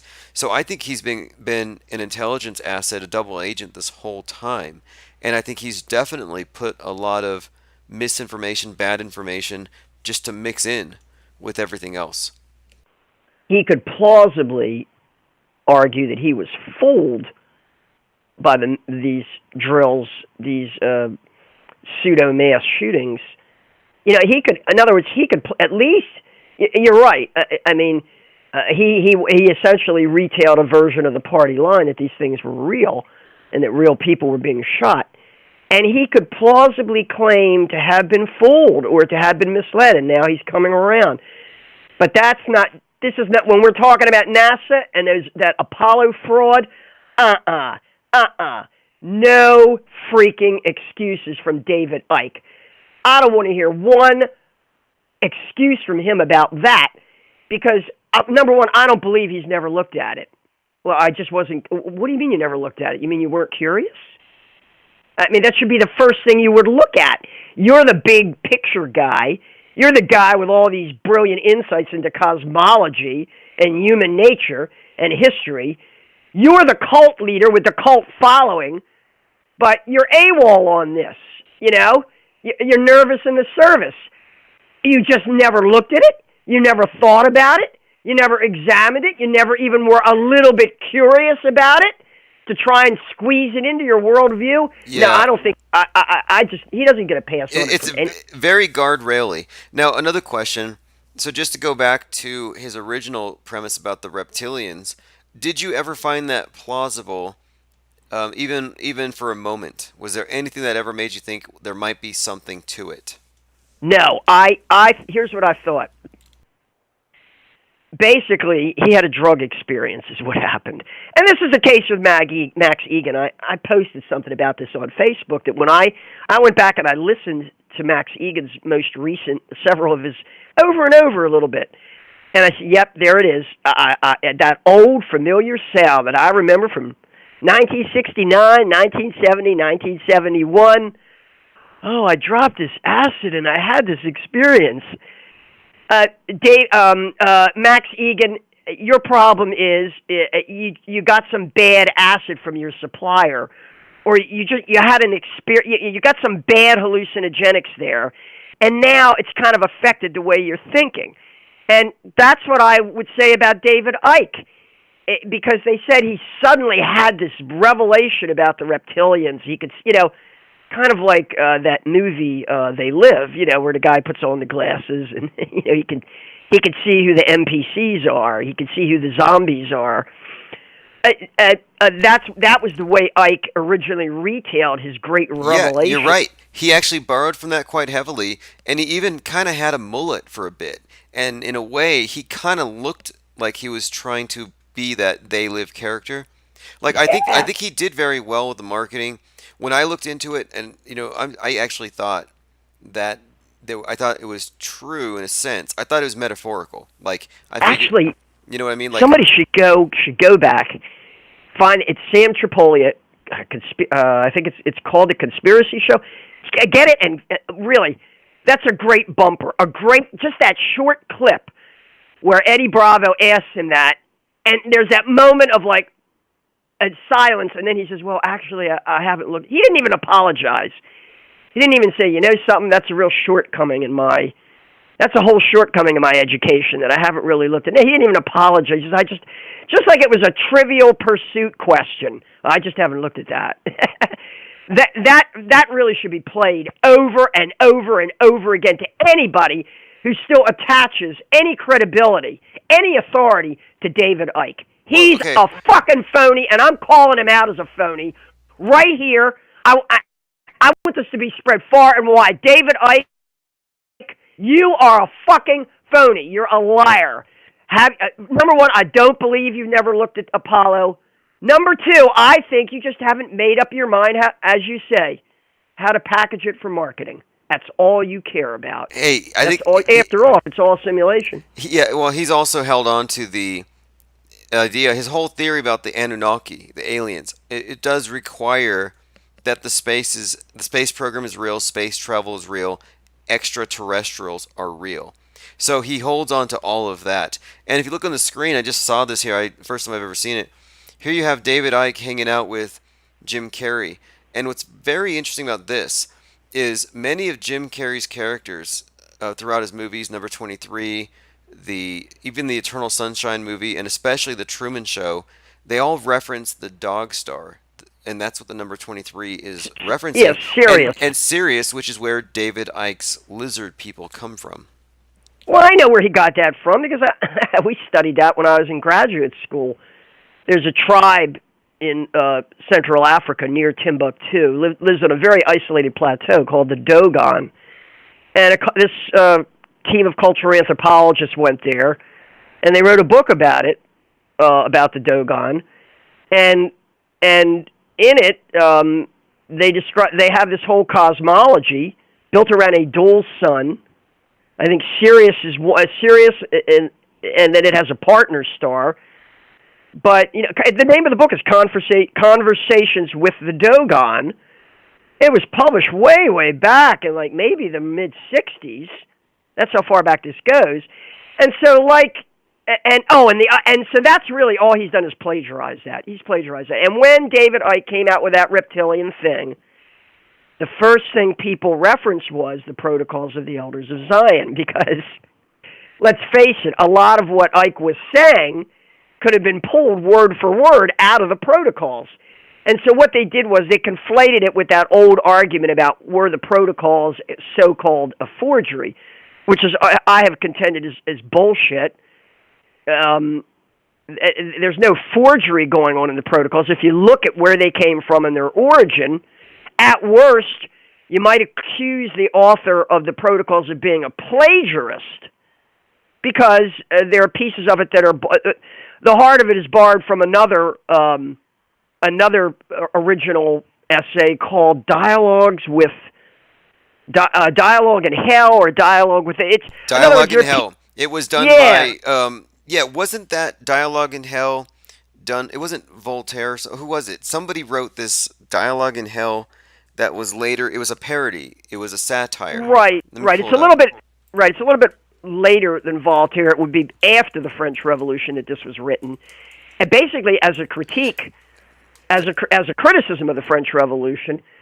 And I don't know whether the claim was made that say Jews played an inordinately significant role in the revolution or not. That's certainly a possibility. That there's of course we know it was all run by the Freemasons. The Grand Orient Lodge of France was the author of the French Revolution. Both the Jacobin clubs and the Girondin clubs, Maximilien Robespierre, Danton, Marat, they were all Freemasons. So, yeah, I mean, if you want to make a case for the French Revolution being a product of international Freemasonry, it was their proudest achievement. They boasted of it. All the Masonic lodges boasted of it, and that's why it got so much sympathy here in the United States, even though there were some people who, like John Adams and George Washington, who were highly critical of it. Well, the first third party was the anti-Masonic party, and Mad Mike Hughes, when he was running for office, he wanted to start that party up again, and he was on Fox News with this former VJ, and she said, "You don't believe in the moon landing?" And he said, "No, of course not. It was staged by a bunch of Masons," and they cut his 10-minute segment in half. Well, there's somebody speaking. Okay, there's somebody speaking honestly. As a matter of fact, the anti-Masonic party was a legitimate mainstream party. One of our presidents, John Quincy Adams, at one point ran as a national candidate. I don't know if he ran for the Senate in Massachusetts, or if he actually may have run for president as a candidate of the anti-Masonic party. So it was by no means a marginal or fringe thing. It was very mainstream. There were serious concerns about the new young American republic being hijacked and taken over by secret societies of Freemasons, and you can read all about this. George Washington wrote about it. Thomas Jefferson has a whole essay that he wrote on Adam Weishaupt and the Bavarian Illuminati and Freemasonry. So this was this wasn't exactly a fringe subject. This was a mainstream issue back then. There is something else I want to say about Max Egan, who also appears with David Icke, together with David Icke and Ken O'Keefe, that cash swindler, that grifter I was telling you about. There's a picture of them yucking it up. But here's the thing about Max Egan, because in a sense he's like a less sophisticated version of a David Icke. When the Christchurch event was first reported, obviously, people like people like me got online and started hunting. Look at it. First, we started doing a search on hoax, New Zealand, Christchurch, right? Active shooter, all this stuff. You know the usual memes Yes. that we start searching. Oh yeah. When I start off a day and there's a mass shooting, it's like, yes, we've got the whole day planned out ahead of us. Well, Auto hoaxing, 100%. I got to give a call out to Patrick Henningsen at 21st Century Wire, because he used to run a feature called The Daily Shooter. Do you remember this at all?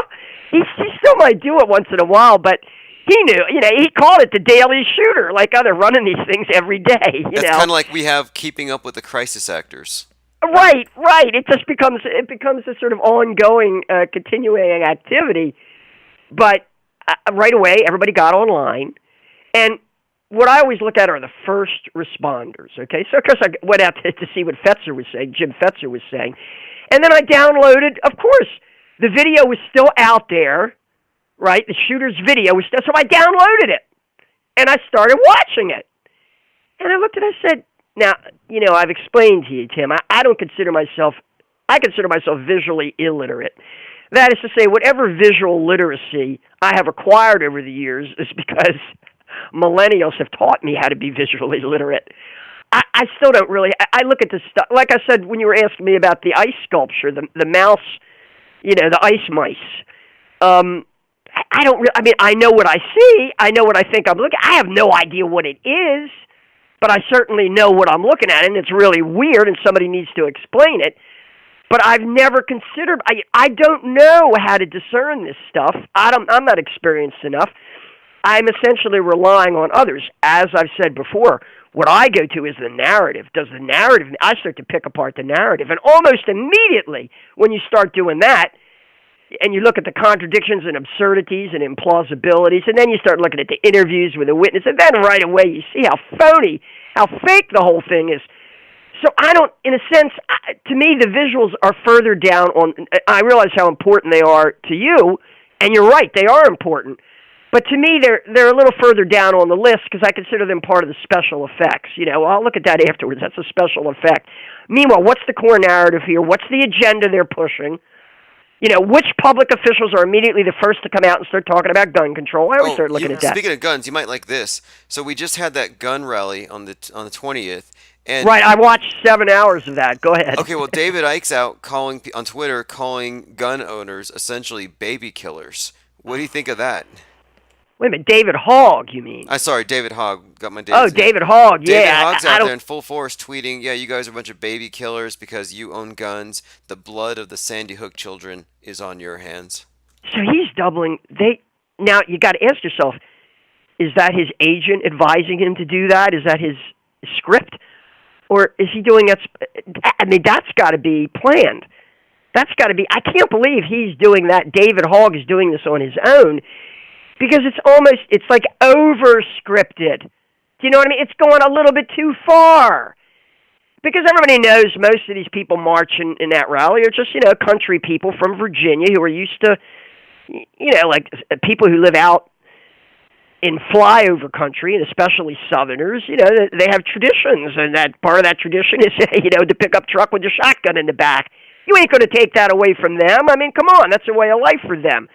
They live close to the land. They hunt a lot. A lot of them probably depend on hunting game sometime in the winter for meat. Really, some of those people that live out there in places like West Virginia, they hunt deer. You hunt like one deer can feed a family for a whole winter. So that's, for David Hogg to be saying that sounds so ignorant and so pathetic. Well, does it call back Vietnam? This is the thing. Remember when I said earlier we have Emma Gonzalez is wearing the Beatles shirt. She's got the Apollo patch, and I'm saying, look, they're framing this children versus the adults. It's now a youth march, so I could see how they're bringing about the '60s vibe with these characters. And we've been keeping up with these crisis actors for a couple years. So now to see him coming out and calling gun owners baby killers, it's still calling back the idea that he's part of this youth movement, calling out the defenders of the status quo. And that was always a slander against us, because I was deep in the anti-Vietnam War movement. that would take me into a discussion of John LeBon on the question of whether war is hoaxed or not. I was deep into the anti-war movement, beginning from my junior year of high school. Busloads of people I brought on marches to Washington to protest the Vietnam War, and we never accused the troops of being baby killers. That was a smear that was used against us. People said, "Oh, you spat on the returning Vietnam veterans," and you'll still hear this story of some alleged Vietnam veteran claiming he was spat on when he got off the plane at the airport. Bullshit. That is bullshit. I never saw that happen once. For one thing, we were trying to recruit these returning soldiers. Many of them were very embittered. They were opposed to the war, just like the Iraq vets coming back now, or the veterans coming back from Afghanistan and Iraq now. They were ready to blow the whistle. They were ready to speak out in opposition. They dumped their medals on the White House lawn. I mean, there were whole scenes about that. So that was a lie. That was a freaking lie they made up. We're accusing the Vietnam veterans of being baby killers, and that's what they're doing. They're just dragging out that same old lie. I want to return to this point about... Doesn't that say, though, that does say this is hella scripted? And that's why I call it Keeping Up with the Crisis Actors. It's completely scripted. And for people who don't know, it's more than a joke. When I say that the same actor who played Lanza is playing Hogg, it's part of the Stockholm induction ritual, where your abuser is your savior. Yeah, Lanza, to me, I pretty quickly concluded that he was a fictional character. There was no backstory for him. Nobody could find anything. And then the brother, Ryan Lanza, said, there was one brief clip where Brian Lanza, the brother, who was the first one arrested, they grabbed him, and at first we were told it was him. He said, "It's a hoax. It's a hoax." He said that. It's a hoax. He did. And look, so, they did say that Adam Lanza was really good at Dance Dance Revolution. I don't know if you heard that. Which, I mean, I don't know if you've seen the game, but they said that he was always obsessed with this video game, and then first-person shooters. But nobody met him. In fact, he was living in his mom's basement, more or less. And they even went through his house before they bulldozed it. And you saw how empty that was. So, yeah, you're right. No backstory. Completely vacant. They didn't bother. And so anyway, when the Christchurch thing happened, I said, well, here's the alleged video, the live video that the shooter took. And I started watching it. And then I watched it again. And then I watched it slowly. And then I looked at the details. I said, where's the blood? Where's the, this thing? And then I looked and I said, oh my God, this is a video game. This video is made from a video game. That's what it looks like. The more I watched it, it didn't look real to me. It looks like a video game. And then the next thing we heard, they were banned. Remember, New Zealand actually passed a law saying it was illegal to download this video or post it. I mean, they actually arrested somebody for spreading a copy of the video or sending it. I was wondering if the guy who got arrested for spreading the video was an actor or if that was a legitimate arrest. It could have been. So much of this is scripted, it's hard to know. But I can tell you, that video is probably their weakest. To me, it really exposes them because anybody who looks at it right away says, well, that's right out of a video game. That doesn't even look real. Then, so when Max Egan came out and said, oh, no, everybody, don't say it's not real. Don't say it's not real. We're being set up. Right away, I said, well, there's old Max again, predictably acting like a fucking asshole. Because what could he have said? Here's what he could have said. He could have been humble. Max Egan could have said, yeah, I looked at the video. I don't know. Maybe it's real, maybe it's not. It kind of looks like a video game. He could have said, I don't know, and we don't know for sure. That should have been his... I drew a line with that guy. He personally contacted me. We spoke about Christchurch because he didn't like me calling it a hoax where they used squibs and special effects. He insisted it was real. So we had a little bit of a disagreement. How would he know it was real? How could he know it was real? And check this out. We had the recent shooting in a place called, I think it was called White Settlement, Texas, Yeah. where it's also filmed just like New Zealand. It's live streamed shooting, only the story's different. It's a good guy with a gun stops the bad guy. Happens in Tarrant County. The shooter in Christchurch, Brent Brandon Tarrant. Tarrant. Yeah, Yeah, right. these things are scripted and they're serving the same agenda. And for those of us who've been paying attention, it's just soap opera. Keeping up For with the. anybody who followed the Anders Breivik thing in Norway, and I did, boy, for months I looked into that. Because, they gave us a lot of material for that. They gave us all kinds of pictures of Anders Breivik in his Masonic apron, right?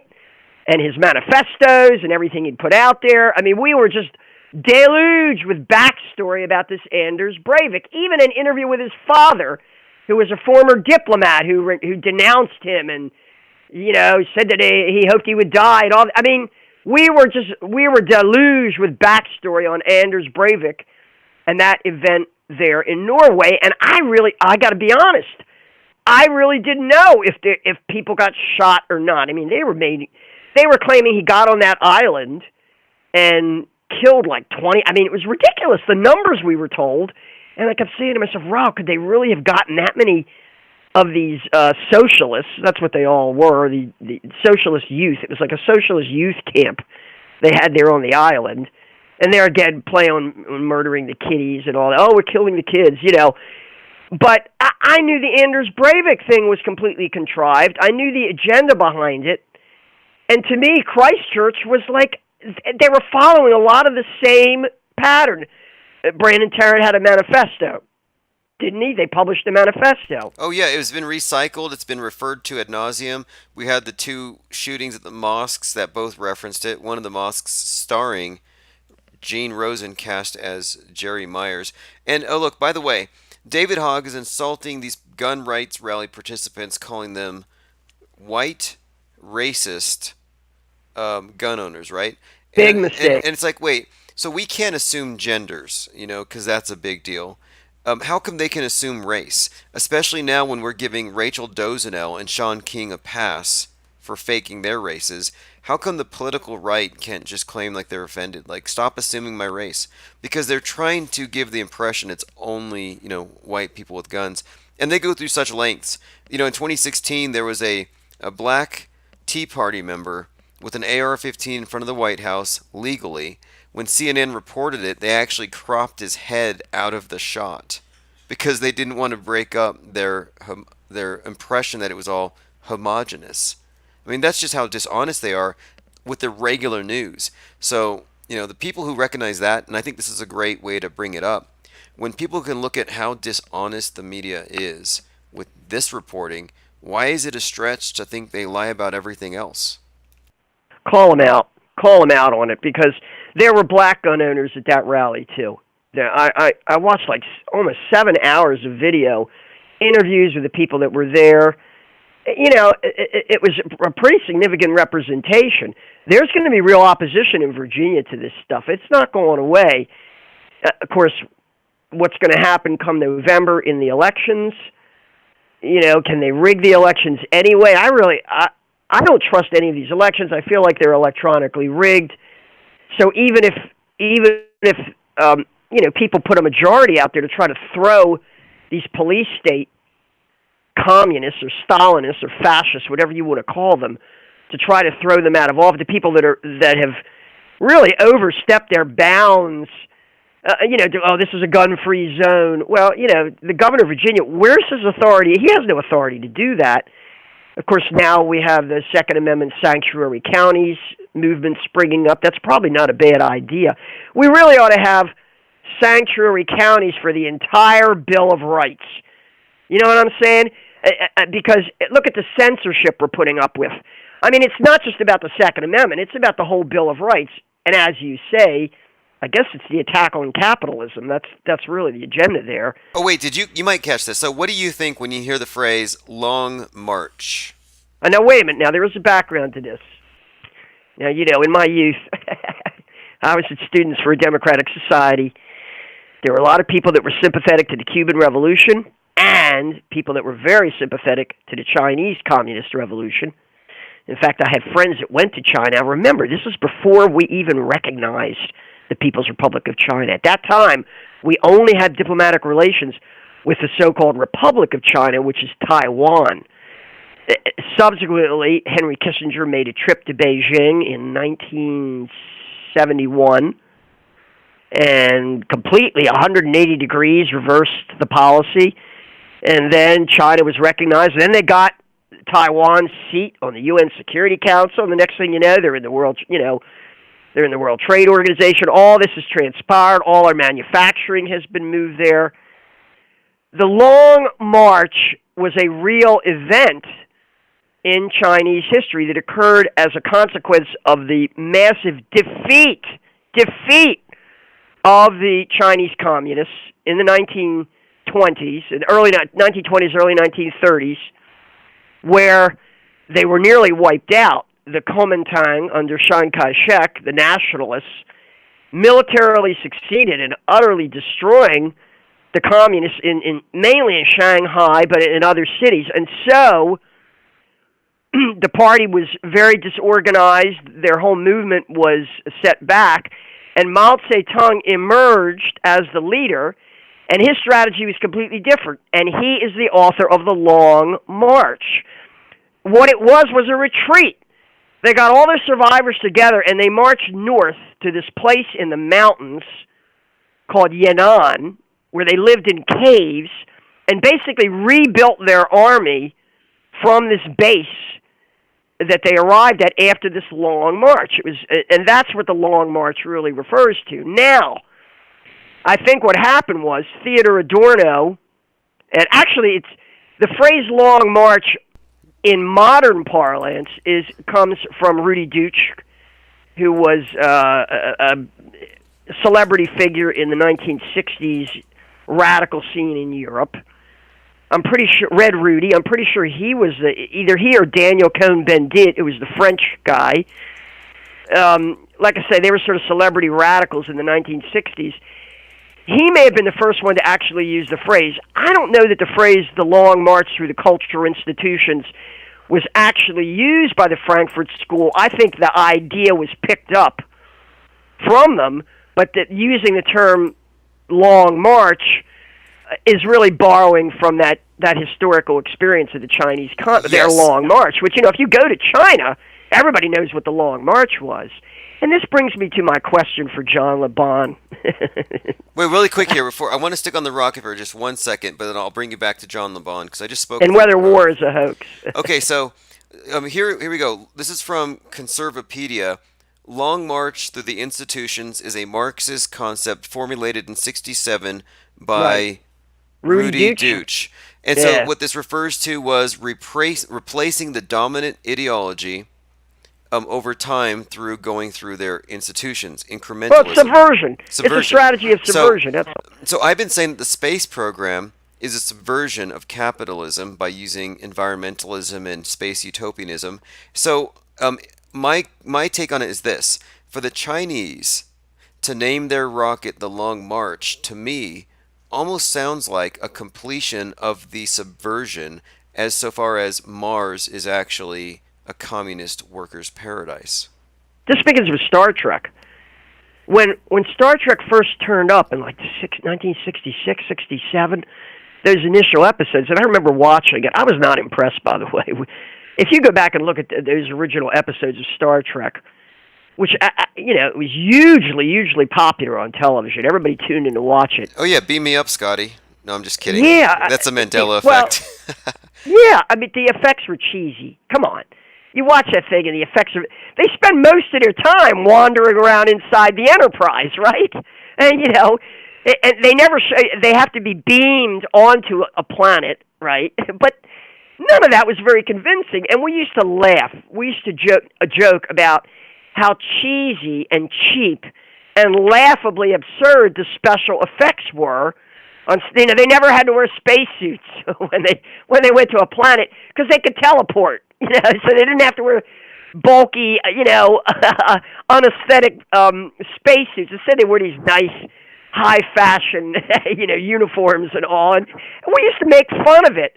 But now, looking back in retrospect, I could see what they were doing ideologically, Because let me tell you something, Star Trek, that whole cult built around Star Trek, that is definitely a long march through the cultural institutions using television. I can't describe it any other way. That's exactly with what it Eminem. is. We got Eric Holder talking about we got to find Brainwashing. brainwashing the kids and find opinion leaders that resonate with these demographics that are young. And then here you have Eminem recreating the Vegas shooting, only more realistic in a video, and then rapping about gun control.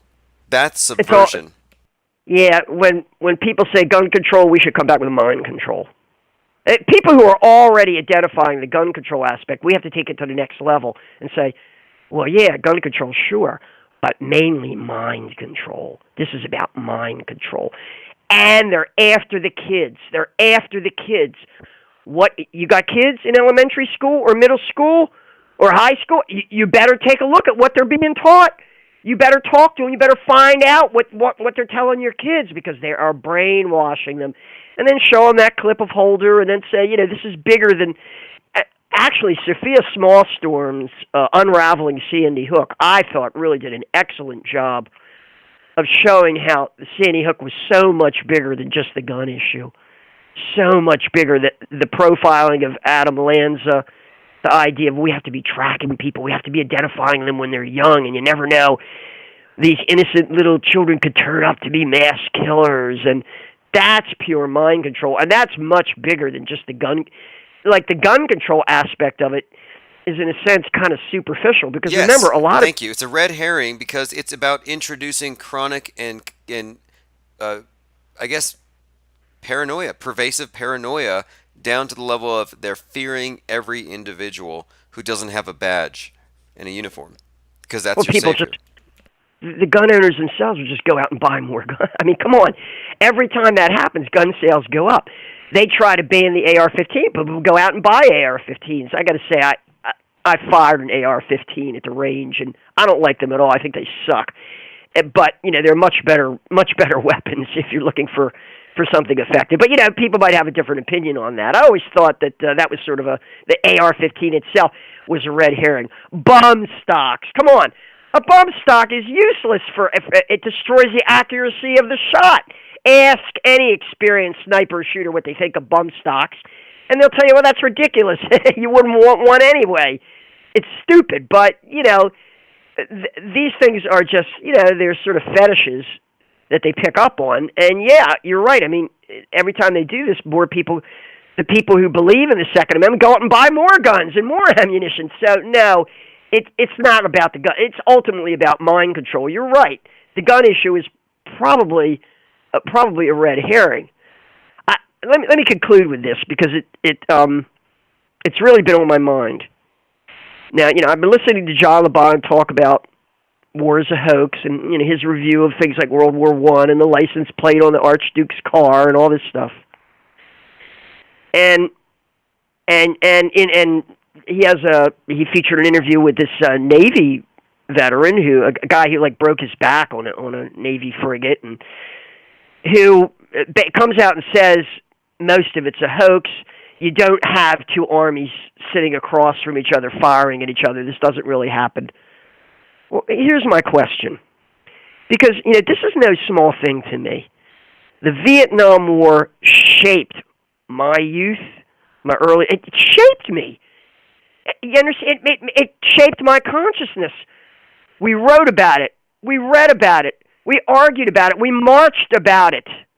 And my challenge to Jean LeBon is this. You're over there living in Vietnam.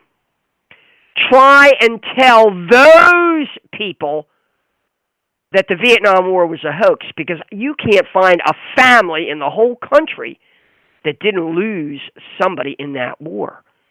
And there are plenty of Vietnam War vets over there, Vietnamese, mostly NVA and Viet Cong vets with missing limbs or blind. And there are babies still being born from the effects of the Agent Orange. And there are museums all over Vietnam to commemorate that experience. I mean, it was a long, brutal struggle for them. It lasted 20 years. From the time they defeated the French at the Battle of Dien Bien Phu in 1954 to the final withdrawal of American troops in the American embassy, that those scenes in 1975, you're talking about a quite an experience. And so my challenge to John LeBon is this. He probably doesn't speak much Vietnamese.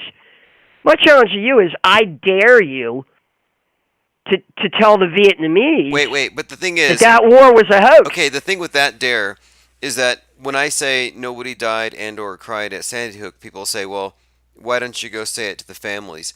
So that's kind of an interesting approach. But yeah, I don't know exactly what the claims I are. understand what you're saying. I understand what you're saying. Are you saying it's a logical fallacy, or it's an unfair, it's an unprincipled argument? Because you're right. You're right. People will lie. They'll exaggerate. But he may have lost his leg in a car accident. Who knows? But the thing is, to those people they got bombed. There was saturation bombing. They bombed Hanoi.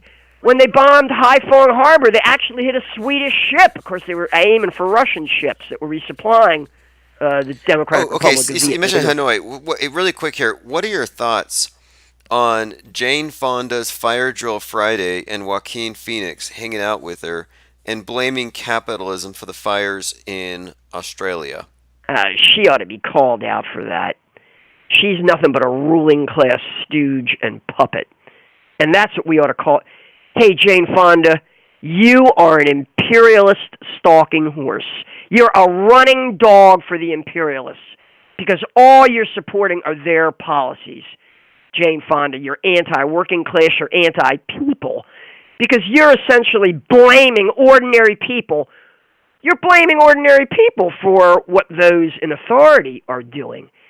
But you're also propagating a lie. And yeah, that's the time to say, hey, this is nothing but as you say, it's a cover for communism. That's what it is. So why not just come out and be honest about it and say that's what you want? That's the way to confront that. I don't know how much influence Jane Fonda has anymore because let's face it, her daughter Bridget Fonda is a Hollywood movie star too, right? Right. Well, Fonda only seemed interesting to me because she's hanging out with the Joker, who was in the movie where things burned down, and there's some symbolism here, I think, because of his role in this character. Someone mentioned here about Jane Fonda's hairspray. Do you think she had any impact on the ozone layer? Yeah, that's a good point. Does she fly? She should stop flying. How many gallons of hairspray a year, and then you just multiply it by 70? It's like let's look at the house she lives in. And now I understand she did live kind of modestly during the year she was married to Tom Hayden, who was a big-time celebrity radical from the 1960s. He was at SDS and all that. I understand they kind of lived a quiet, sort of middle-class lifestyle with their kids there in California. But then she married Ted Turner. Boy, that's like really... Take a look at that. Ted Turner, the founder of CNN, a major investor in professional wrestling, right? I mean, talk about the New World Order. Of course, Ted Turner's probably senile by now. Who knows? I feel like Jane Fonda's too old to and no one's going to be paying any attention to her. They're going to be laughing at that. Any of those gun owners at March of Virginia would be laughing. They wouldn't have a very high opinion of Jane Fonda. I'll tell you that. So I don't see that as having. I don't know what crowd they're appealing to.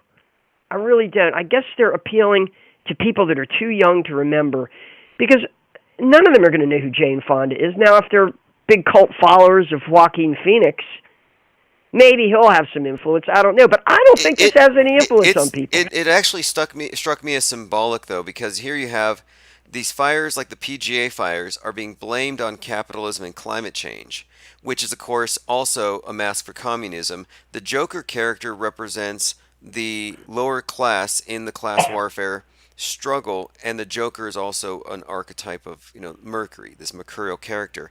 But the movie more or less ends with a big conflagration and fire, as in they burn the shit down. His name being Joaquin Phoenix is kind of symbolic here, and there were some other elements in this little meta scripting, but for this actor who played that character, who played that role during the PGE fires, to be hanging out with Jane Fonda at Fire Drill Friday, blaming America for Australia burning, and citing climate change as the cause, it's super scripted.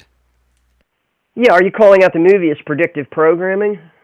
You got it. Metascripting, and it also ties in, as I have contended before, to the astrotheology, because when we had the summer solstice, 2019, Phoenix is burning. There's that name Phoenix on the 33rd parallel, and the planet Mercury, there's your joker. The planet Mercury is adjacent to the sun that day, and they made this big comment on it. Well, the second time there's an interaction between the sun and Mercury is on 11/11, where you had that very talked about Mercury transit. Well, this is right after the Joker movie and the PGE fires.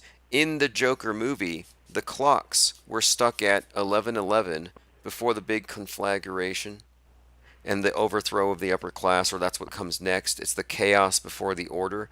So I had predicted after watching that movie, based on the movements of the planet Mercury and its relationship to the sun and the news, I said, hey, look, the coming chaos is going to be this. The agents of chaos are going to be setting fires to bring about World War III in the form of climate change.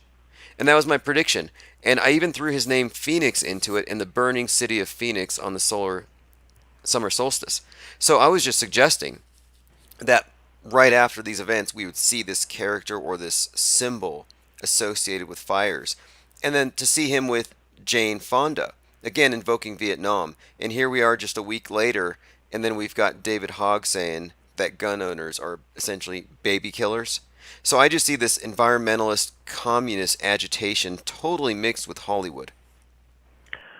You know, something funny happened. I was sitting in this place I go where I eat omelets, you know, at the bar, and there were some people there, and they were talking about the latest developments in Iran, and the phrase World War III came up. Oh, I hope he doesn't get us into World War III, or he might do something crazy World War III. And at that moment, it was like a really opportune moment. I said, oh, no. I said, World War III is climate change. I said that. And everybody said, yeah. It's kind of a conservative Republican types. Yeah. Right away, they picked it up. So I think that's the way to go. World War III is climate change.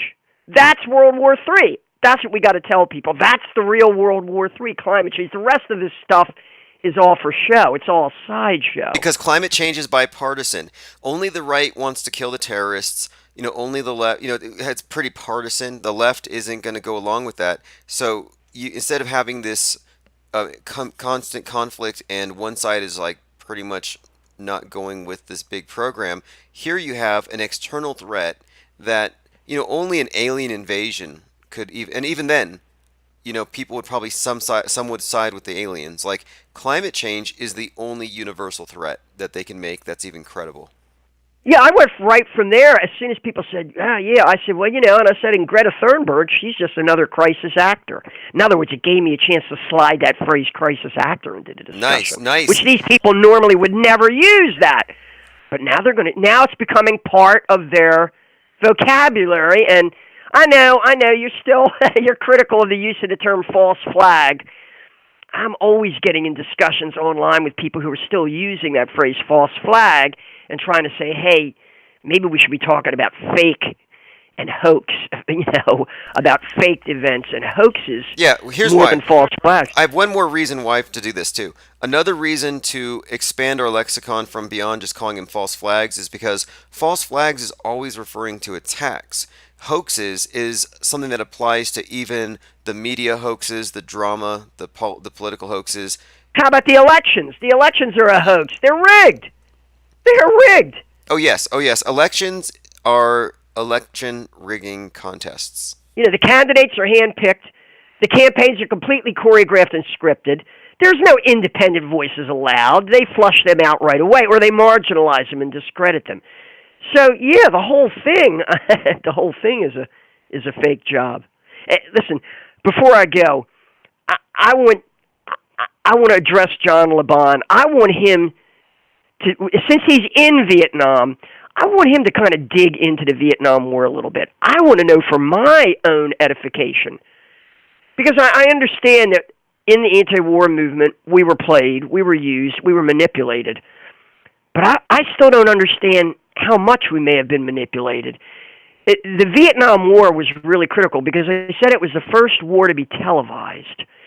And people should go back and look at those reports, Dan Rather and others, right there on the ground with the shots being fired. And, we're here in the jungle on the trail, and boom, and the shots are being fired, and blah, blah. You understand, it was the first war that we actually saw almost in real time on television. And that motivated the opposition to the war. Seeing this, actually helped create the anti-war movement, because if you were in high school back then and saw this and then looked at the narrative and said, well, this is ridiculous. It begins when we canceled an election there. We have no grounds to even be there. Even our allies are opposed to it. At that time, Canada was welcoming draft resistors. There were a lot of young American men who went to Canada to avoid the draft.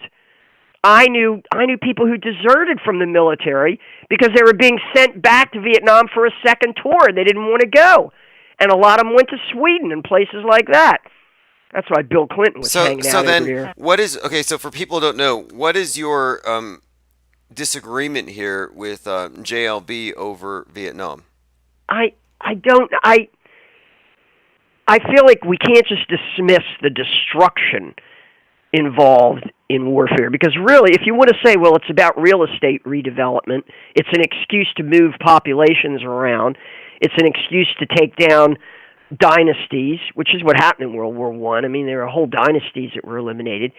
It's an excuse to, well, here in the United States, look at what came out of that. All of a sudden, the federal government became almost like a new institution, and there was all kinds of... You look at these world wars, I mean, obviously they achieve certain very dramatic changes in the society. War is revolution. War is the very definition of revolution. So, yeah, if JLB is going to say, well, war is a hoax, well, then he's saying revolution is a hoax equally. But the thing is, that doesn't explain away the destruction. When you see a picture of a bombed-out village, and then, of course, we have the My Lai massacre, that really motivated a lot of people. I mean, an actual incident, Seymour Hersh exposed it. In all fairness, though, I will have to listen to his breakdown, because is he saying that it's a matter of scale, or that it's how much of it is staged? I mean, or is he saying, like, I'd have to hear his exact explanation. Like, so for example, I'm willing to say that 9/11 was 100% a theatrical production, and what happened next, how much of that was also happening in the theater of war, how much was real, how much was agitated, I don't know. They're saying that this most recent missile strike, or I don't think was it a rocket or a missile that hit U.S. bases, one in Idlib, which is in northern Iraq. And first we were told nobody got hurt, there were no casualties, and not only that, the Iranians warned in advance, gave advance notice, but we're going to be showing you our capability. This is what we can do. You better watch out. And then proceeded to target American bases deep inside Iraq to show that they were capable of doing it. And then they proceeded to say, and by the way, if you start something with us, we could hit the United Arab Emirates, we could hit Saudi Arabia, and we could hit Israel if we have to. That's what they're saying. Now, we were told there were no casualties. It turns out that was a lie, because there are soldiers who apparently suffered concussions, and maybe, in other words, from the blast of the explosion from those missile strikes, it appears we have some injuries. There were soldiers who were taken to hospital, treated for possible brain injury. Who knows? They might receive medical discharges. I'm told that the president actually visited their families or something like that. But it wasn't played up in the media at all. And so what it's really going to come down to is looking at the results, looking at the casualties. What I want JLB to do, and there should be plenty of material available over in Vietnam, I want him to look at the forensics of this. Well, wait. Here's what he would probably suggest, because I know he's busy. What if you were to take the 5 most compelling incidents or images or accounts, or 10, right, and forward those to him in an email, I bet he would go through them and parse through it, and you would get a clearer idea of what he's actually Yeah, asserting.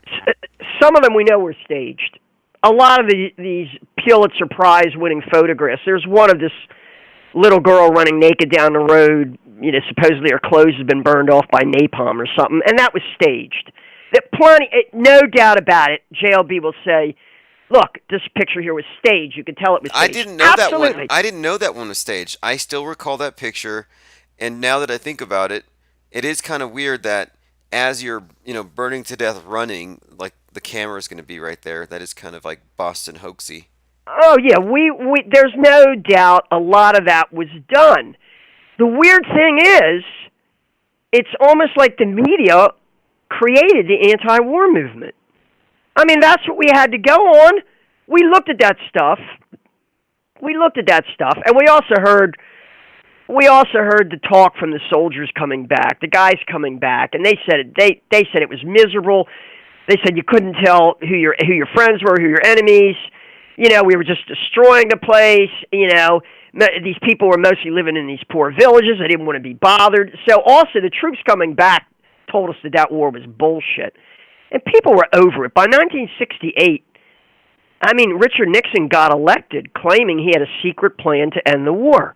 That was how he got elected. He said, yeah, these Democrats, they've been around now, they've been doing this now, and we're still stuck there. I have a secret plan to end the war. Elected me, and I'll end the war. And then he proceeded to extend the war into Laos and Cambodia. So I would like JLB to tell me if the bombing of Cambodia was real or not. I would like him to tell me if the alleged genocide, we are told, mass massacres that occurred in Cambodia under Pol Pot, that were a direct consequence of the chaos created in Cambodia by United States massive aerial bombing against the Khmer Rouge. You know, I'd like to know if that was real, if that really happened. Because they did. They extended the war into Laos and Cambodia. They sent U.S. troops in. They bombed. And there was we had the impression there was massive destruction. Massive destruction. That's the only way you could get 500,000 young people to march on Washington back then. I mean, that's why we were there. We thought it was real.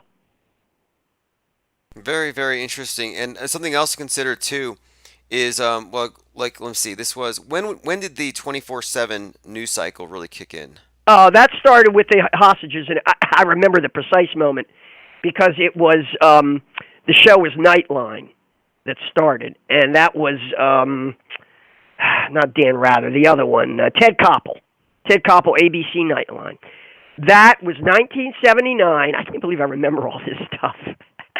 That was 1979 when the hostages were seized in Iran, the Iranian Revolution. That's when we went to the 24/7. Well, that's when Nightline went to being a regular show on every night. So ABC News started doing this nightly coverage of the ongoing crisis with the hostages. We were getting daily, nightly reports on the hostages held in Iran. That's really the beginning of it. But then it wasn't until cable news came. CNN really was the first 24/7 alleged news broadcast. That's Ted Turner again, Jane Fonda's husband for many years. Yeah, that's really where it's... So the idea for it came from the Iranian hostage situation in 1979 with ABC's Nightline. They thought, oh, God, look what we got here. We can now run this show every night, and people will tune in to watch. Because that hostage thing went on, over a year. It went on for over a year. Boy, that's something that ought to be deconstructed and torn apart. Yeah, I'm hearing this and I'm thinking, wait a minute. It got a bunch of eyeballs. It synchronized millions. I think I'm going to have to go look at that and see if it's as fake as it sounds. Call it programming. They don't call it programming for nothing. Yeah, no doubt. And my thinking on this is that the mainstream media is the Bible of the day, and I have this new kind of an analogy here. The Old Testament is what already happened, and it's settled. The New Testament is the living word because it's what happened after that, what's still happening, and what's to come. So I And think, climate change is a religion. well, pretty much, because what they've done is now you have history, which is your Old Testament. The mainstream media is your living New Testament with your eschatology that you just brought up. Yeah, the climate change being the end game. So yeah, I do think that it's just a way of framing your reality, your past, present, and future. And I'm interested in going back to see like which of these major transformative events that synchronize people with a big change coming. How many of these things were actually real, and how many of these were just like staged operations, no different than a Super Bowl? I think it's a useful analogy, a useful metaphor, yeah, to say that history is our Old Testament, and this crap that we see on the nightly news is the New Testament. Although now we have the internet, most people are getting their information off the web. I don't think people are paying all that much attention to TV news anymore. I don't think it has the impact it had, say, on 9/11. I just don't think they could use it in the same way. People were That's too right. skeptical. That's right. I think they did 9/11 the last year it would have been even feasible or possible. And now I don't think they can do things on that scale as much as they'd probably like to. And so we have the slow, incremental climate change psyop. We have the mass shootings and the terror attacks. But these are things that occur and they're solved and resolved in a 24-hour news cycle. And then Scooby-Doo, Scooby-Doo investigation, Scooby-Doo history, Scooby-Doo justice, Scooby-Doo medicine. Yeah. Yep. Oh yeah, Scooby Doo. And then we got Looney Tunes physics up above. Oh, yeah. Yeah. For those who are choose to be scientifically illiterate as well as visually illiterate, that's fine. They got their entertainment. Yep. All right. Well, look, I appreciate your call and your insights and information because, yeah, we're retro auto hoaxing, we're real time auto hoaxing, and we need all the perspectives we can. And definitely appreciate your insights. Anything else? And I'll definitely, if I speak to John LeBon soon, I'll run it by him that you have some questions Well, the regarding history his. is, yeah, for me, to John LeBon, the history is important to me because, I'm a lot older than he is, and I remember those years, and believe me, people thought that war was real. The Vietnam War, it was very real to us. Were we, and we thought it was the right thing to do to march against it, and people got arrested, people got beaten up. I entered a situation where I could my entire career as a software engineer, I could never even get a decent security clearance because of my involvement in the anti-war movement against the Vietnam War. If it was all a hoax, or if it was partially a hoax, I'd like to know how much of it was real and how much of it was a hoax. And I'd like to know what the Vietnamese think about that. Because I just don't think, I don't know, I don't think it would get over too well if you told them that the most glorious episode in their history, defeating a superpower, they drove us out of there, that was all a hoax. But anyway, maybe he can shed some light on it. I'm willing to admit I was wrong. I'm willing to be humble. It's got to be a mix. I don't know the precise answer, but I look at things like all the radicalized youth who are marching behind Hagi It was and Greta. huge. I'm like, but we have this modern, I guess they're calling it a children's crusade, and yeah, I don't know. How many of them are getting Pied Pipered? Pied Piper manipulation. Yeah, I'm ready to understand that, to grasp that. I still want to know some. I think what John LeBon needs to address is, okay, what is the nature of the actual destruction and suffering that humans go through as this hoax is being perpetrated? Because there's real suffering attached to it. There's real destruction attached to it. There are real bombs and real missiles. It may not be armies shooting at each other across a trench line, but there's definitely destruction that goes on. And so, yeah, scale and scope, that's one thing that maybe he could look at and get a better handle on. Because, if he's still there in Vietnam, I think he was living there. I realize he probably doesn't speak much Vietnamese, but I think that was the first question that popped into my head. But with JLB, oh my God, you're over there in Vietnam. Well, try to figure out what happened, what really happened there, because I'm telling you, they got monuments and memorials probably all over that country. to the suffering they went through as a consequence, and and they regard it as a great victory. You know that, having driven the United States out. So it's a big deal to them. At any rate, carry on. I do appreciate your work. Everybody should support it.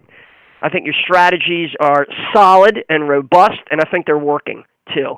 I think they're working. Awesome. And good work interjecting the crisis actor meme in a climate change talk with some of your friends, because yeah, we're actually, is there a word for this? You got subversion and reversion. When you've I get very positive responses now from all these traditionally conservative Republican types, and me, I come out of the left. But as soon as I start using, introducing these memes, fake, hoax, I say, oh, I'm an auto hoaxer. If people say, well, what do you think? I say, I'm an auto hoaxer. Well, what does that mean? Well, it means it right out of the bag. I don't believe a fucking word they say. I say, I never know when they're telling the truth, but I can always tell when they're lying. And someone say, well, how? I say, well, because their lips move. Yeah, pretty much. If they're reading the teleprompters, I mean, they don't have to have the lie in their heart. They're reading a teleprompter, and if it's a lie, they're lying. So, exactly. All right. Well, I appreciate the call again, and have a great evening. Take care. All right. See ya. All right. One of our more interesting callers, and it's a very interesting call. That was covering a whole lot of ground. Hey, I put together a commercial I want to show you really quick for the blog, timosman.space. For those of you who are interested in this whole community, we'll call it. So there is a community of people who are gathered around this flat earth topic, waiting for something to happen. And few people are at the in the position that we're in to be close enough to key characters, key incidents, to know what's going on, and to have followed it this long. So I am maintaining a blog on the topic, and if you want to be in the know about all this stuff, you may want to subscribe to my blog over at timosman.space. Here's a little commercial I cut. I'll be right back. A little black upon a door beckoning me. I had a little read of it to see what it could be.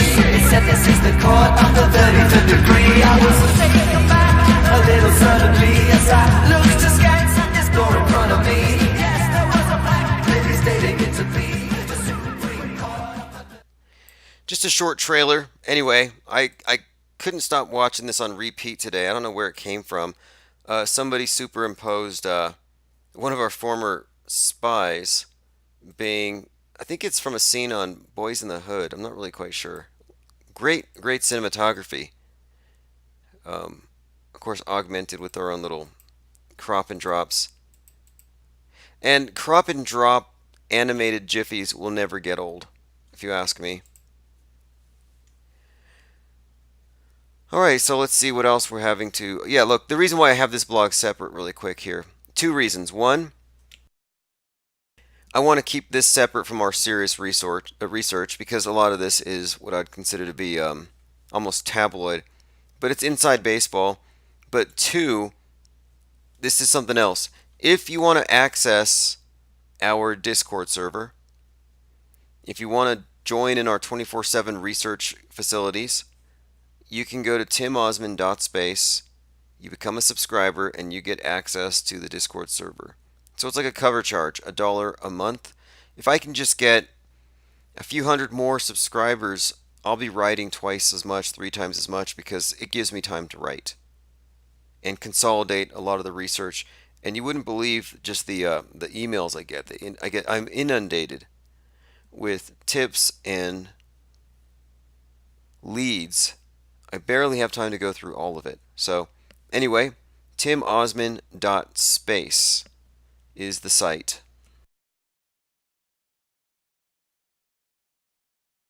Okay, so let me see. I think we have time, maybe one more call. If anybody else wants to call in, it's going to be a tough act to follow.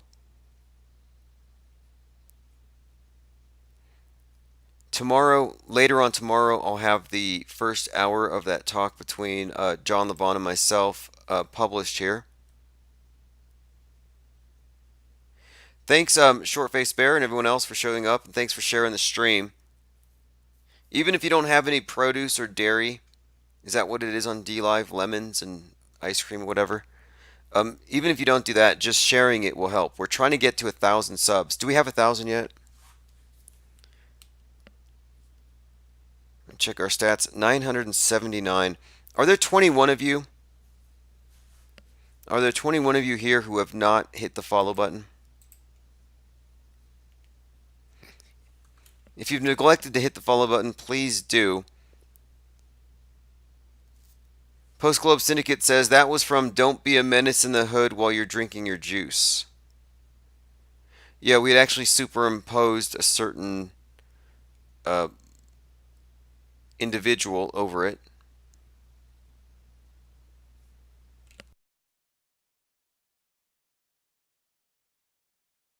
The Mies King says, I want to call in, but I'm getting ready for work at the moment.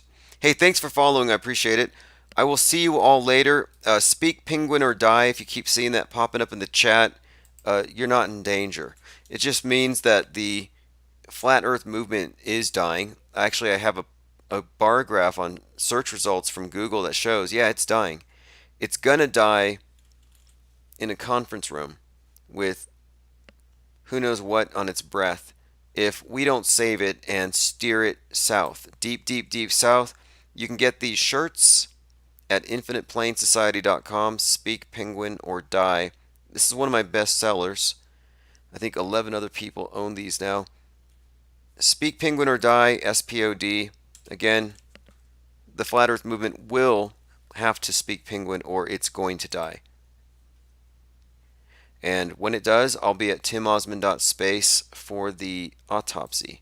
All right, I'll see you all later. Yeah. The globe is in my home. The globe is in my home. Globe, the globe is my home.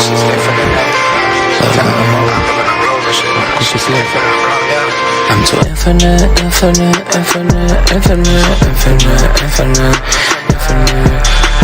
my home. The globe is in my home.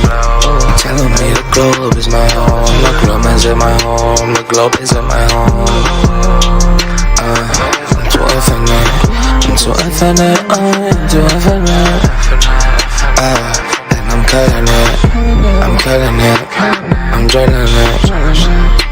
And I said, it's fake as shit. Yeah, I was in the basement. Now I'm in the spaceship. Cause it's fake shit. Got on my camera. And I'm guiding the challenger. I'm smashing the actress. Cause that's all that NASA is. Space isn't real. The stars are a spirit. And I'm trying to do the real. I'm counting it. I'm trying to show. Space is so fake.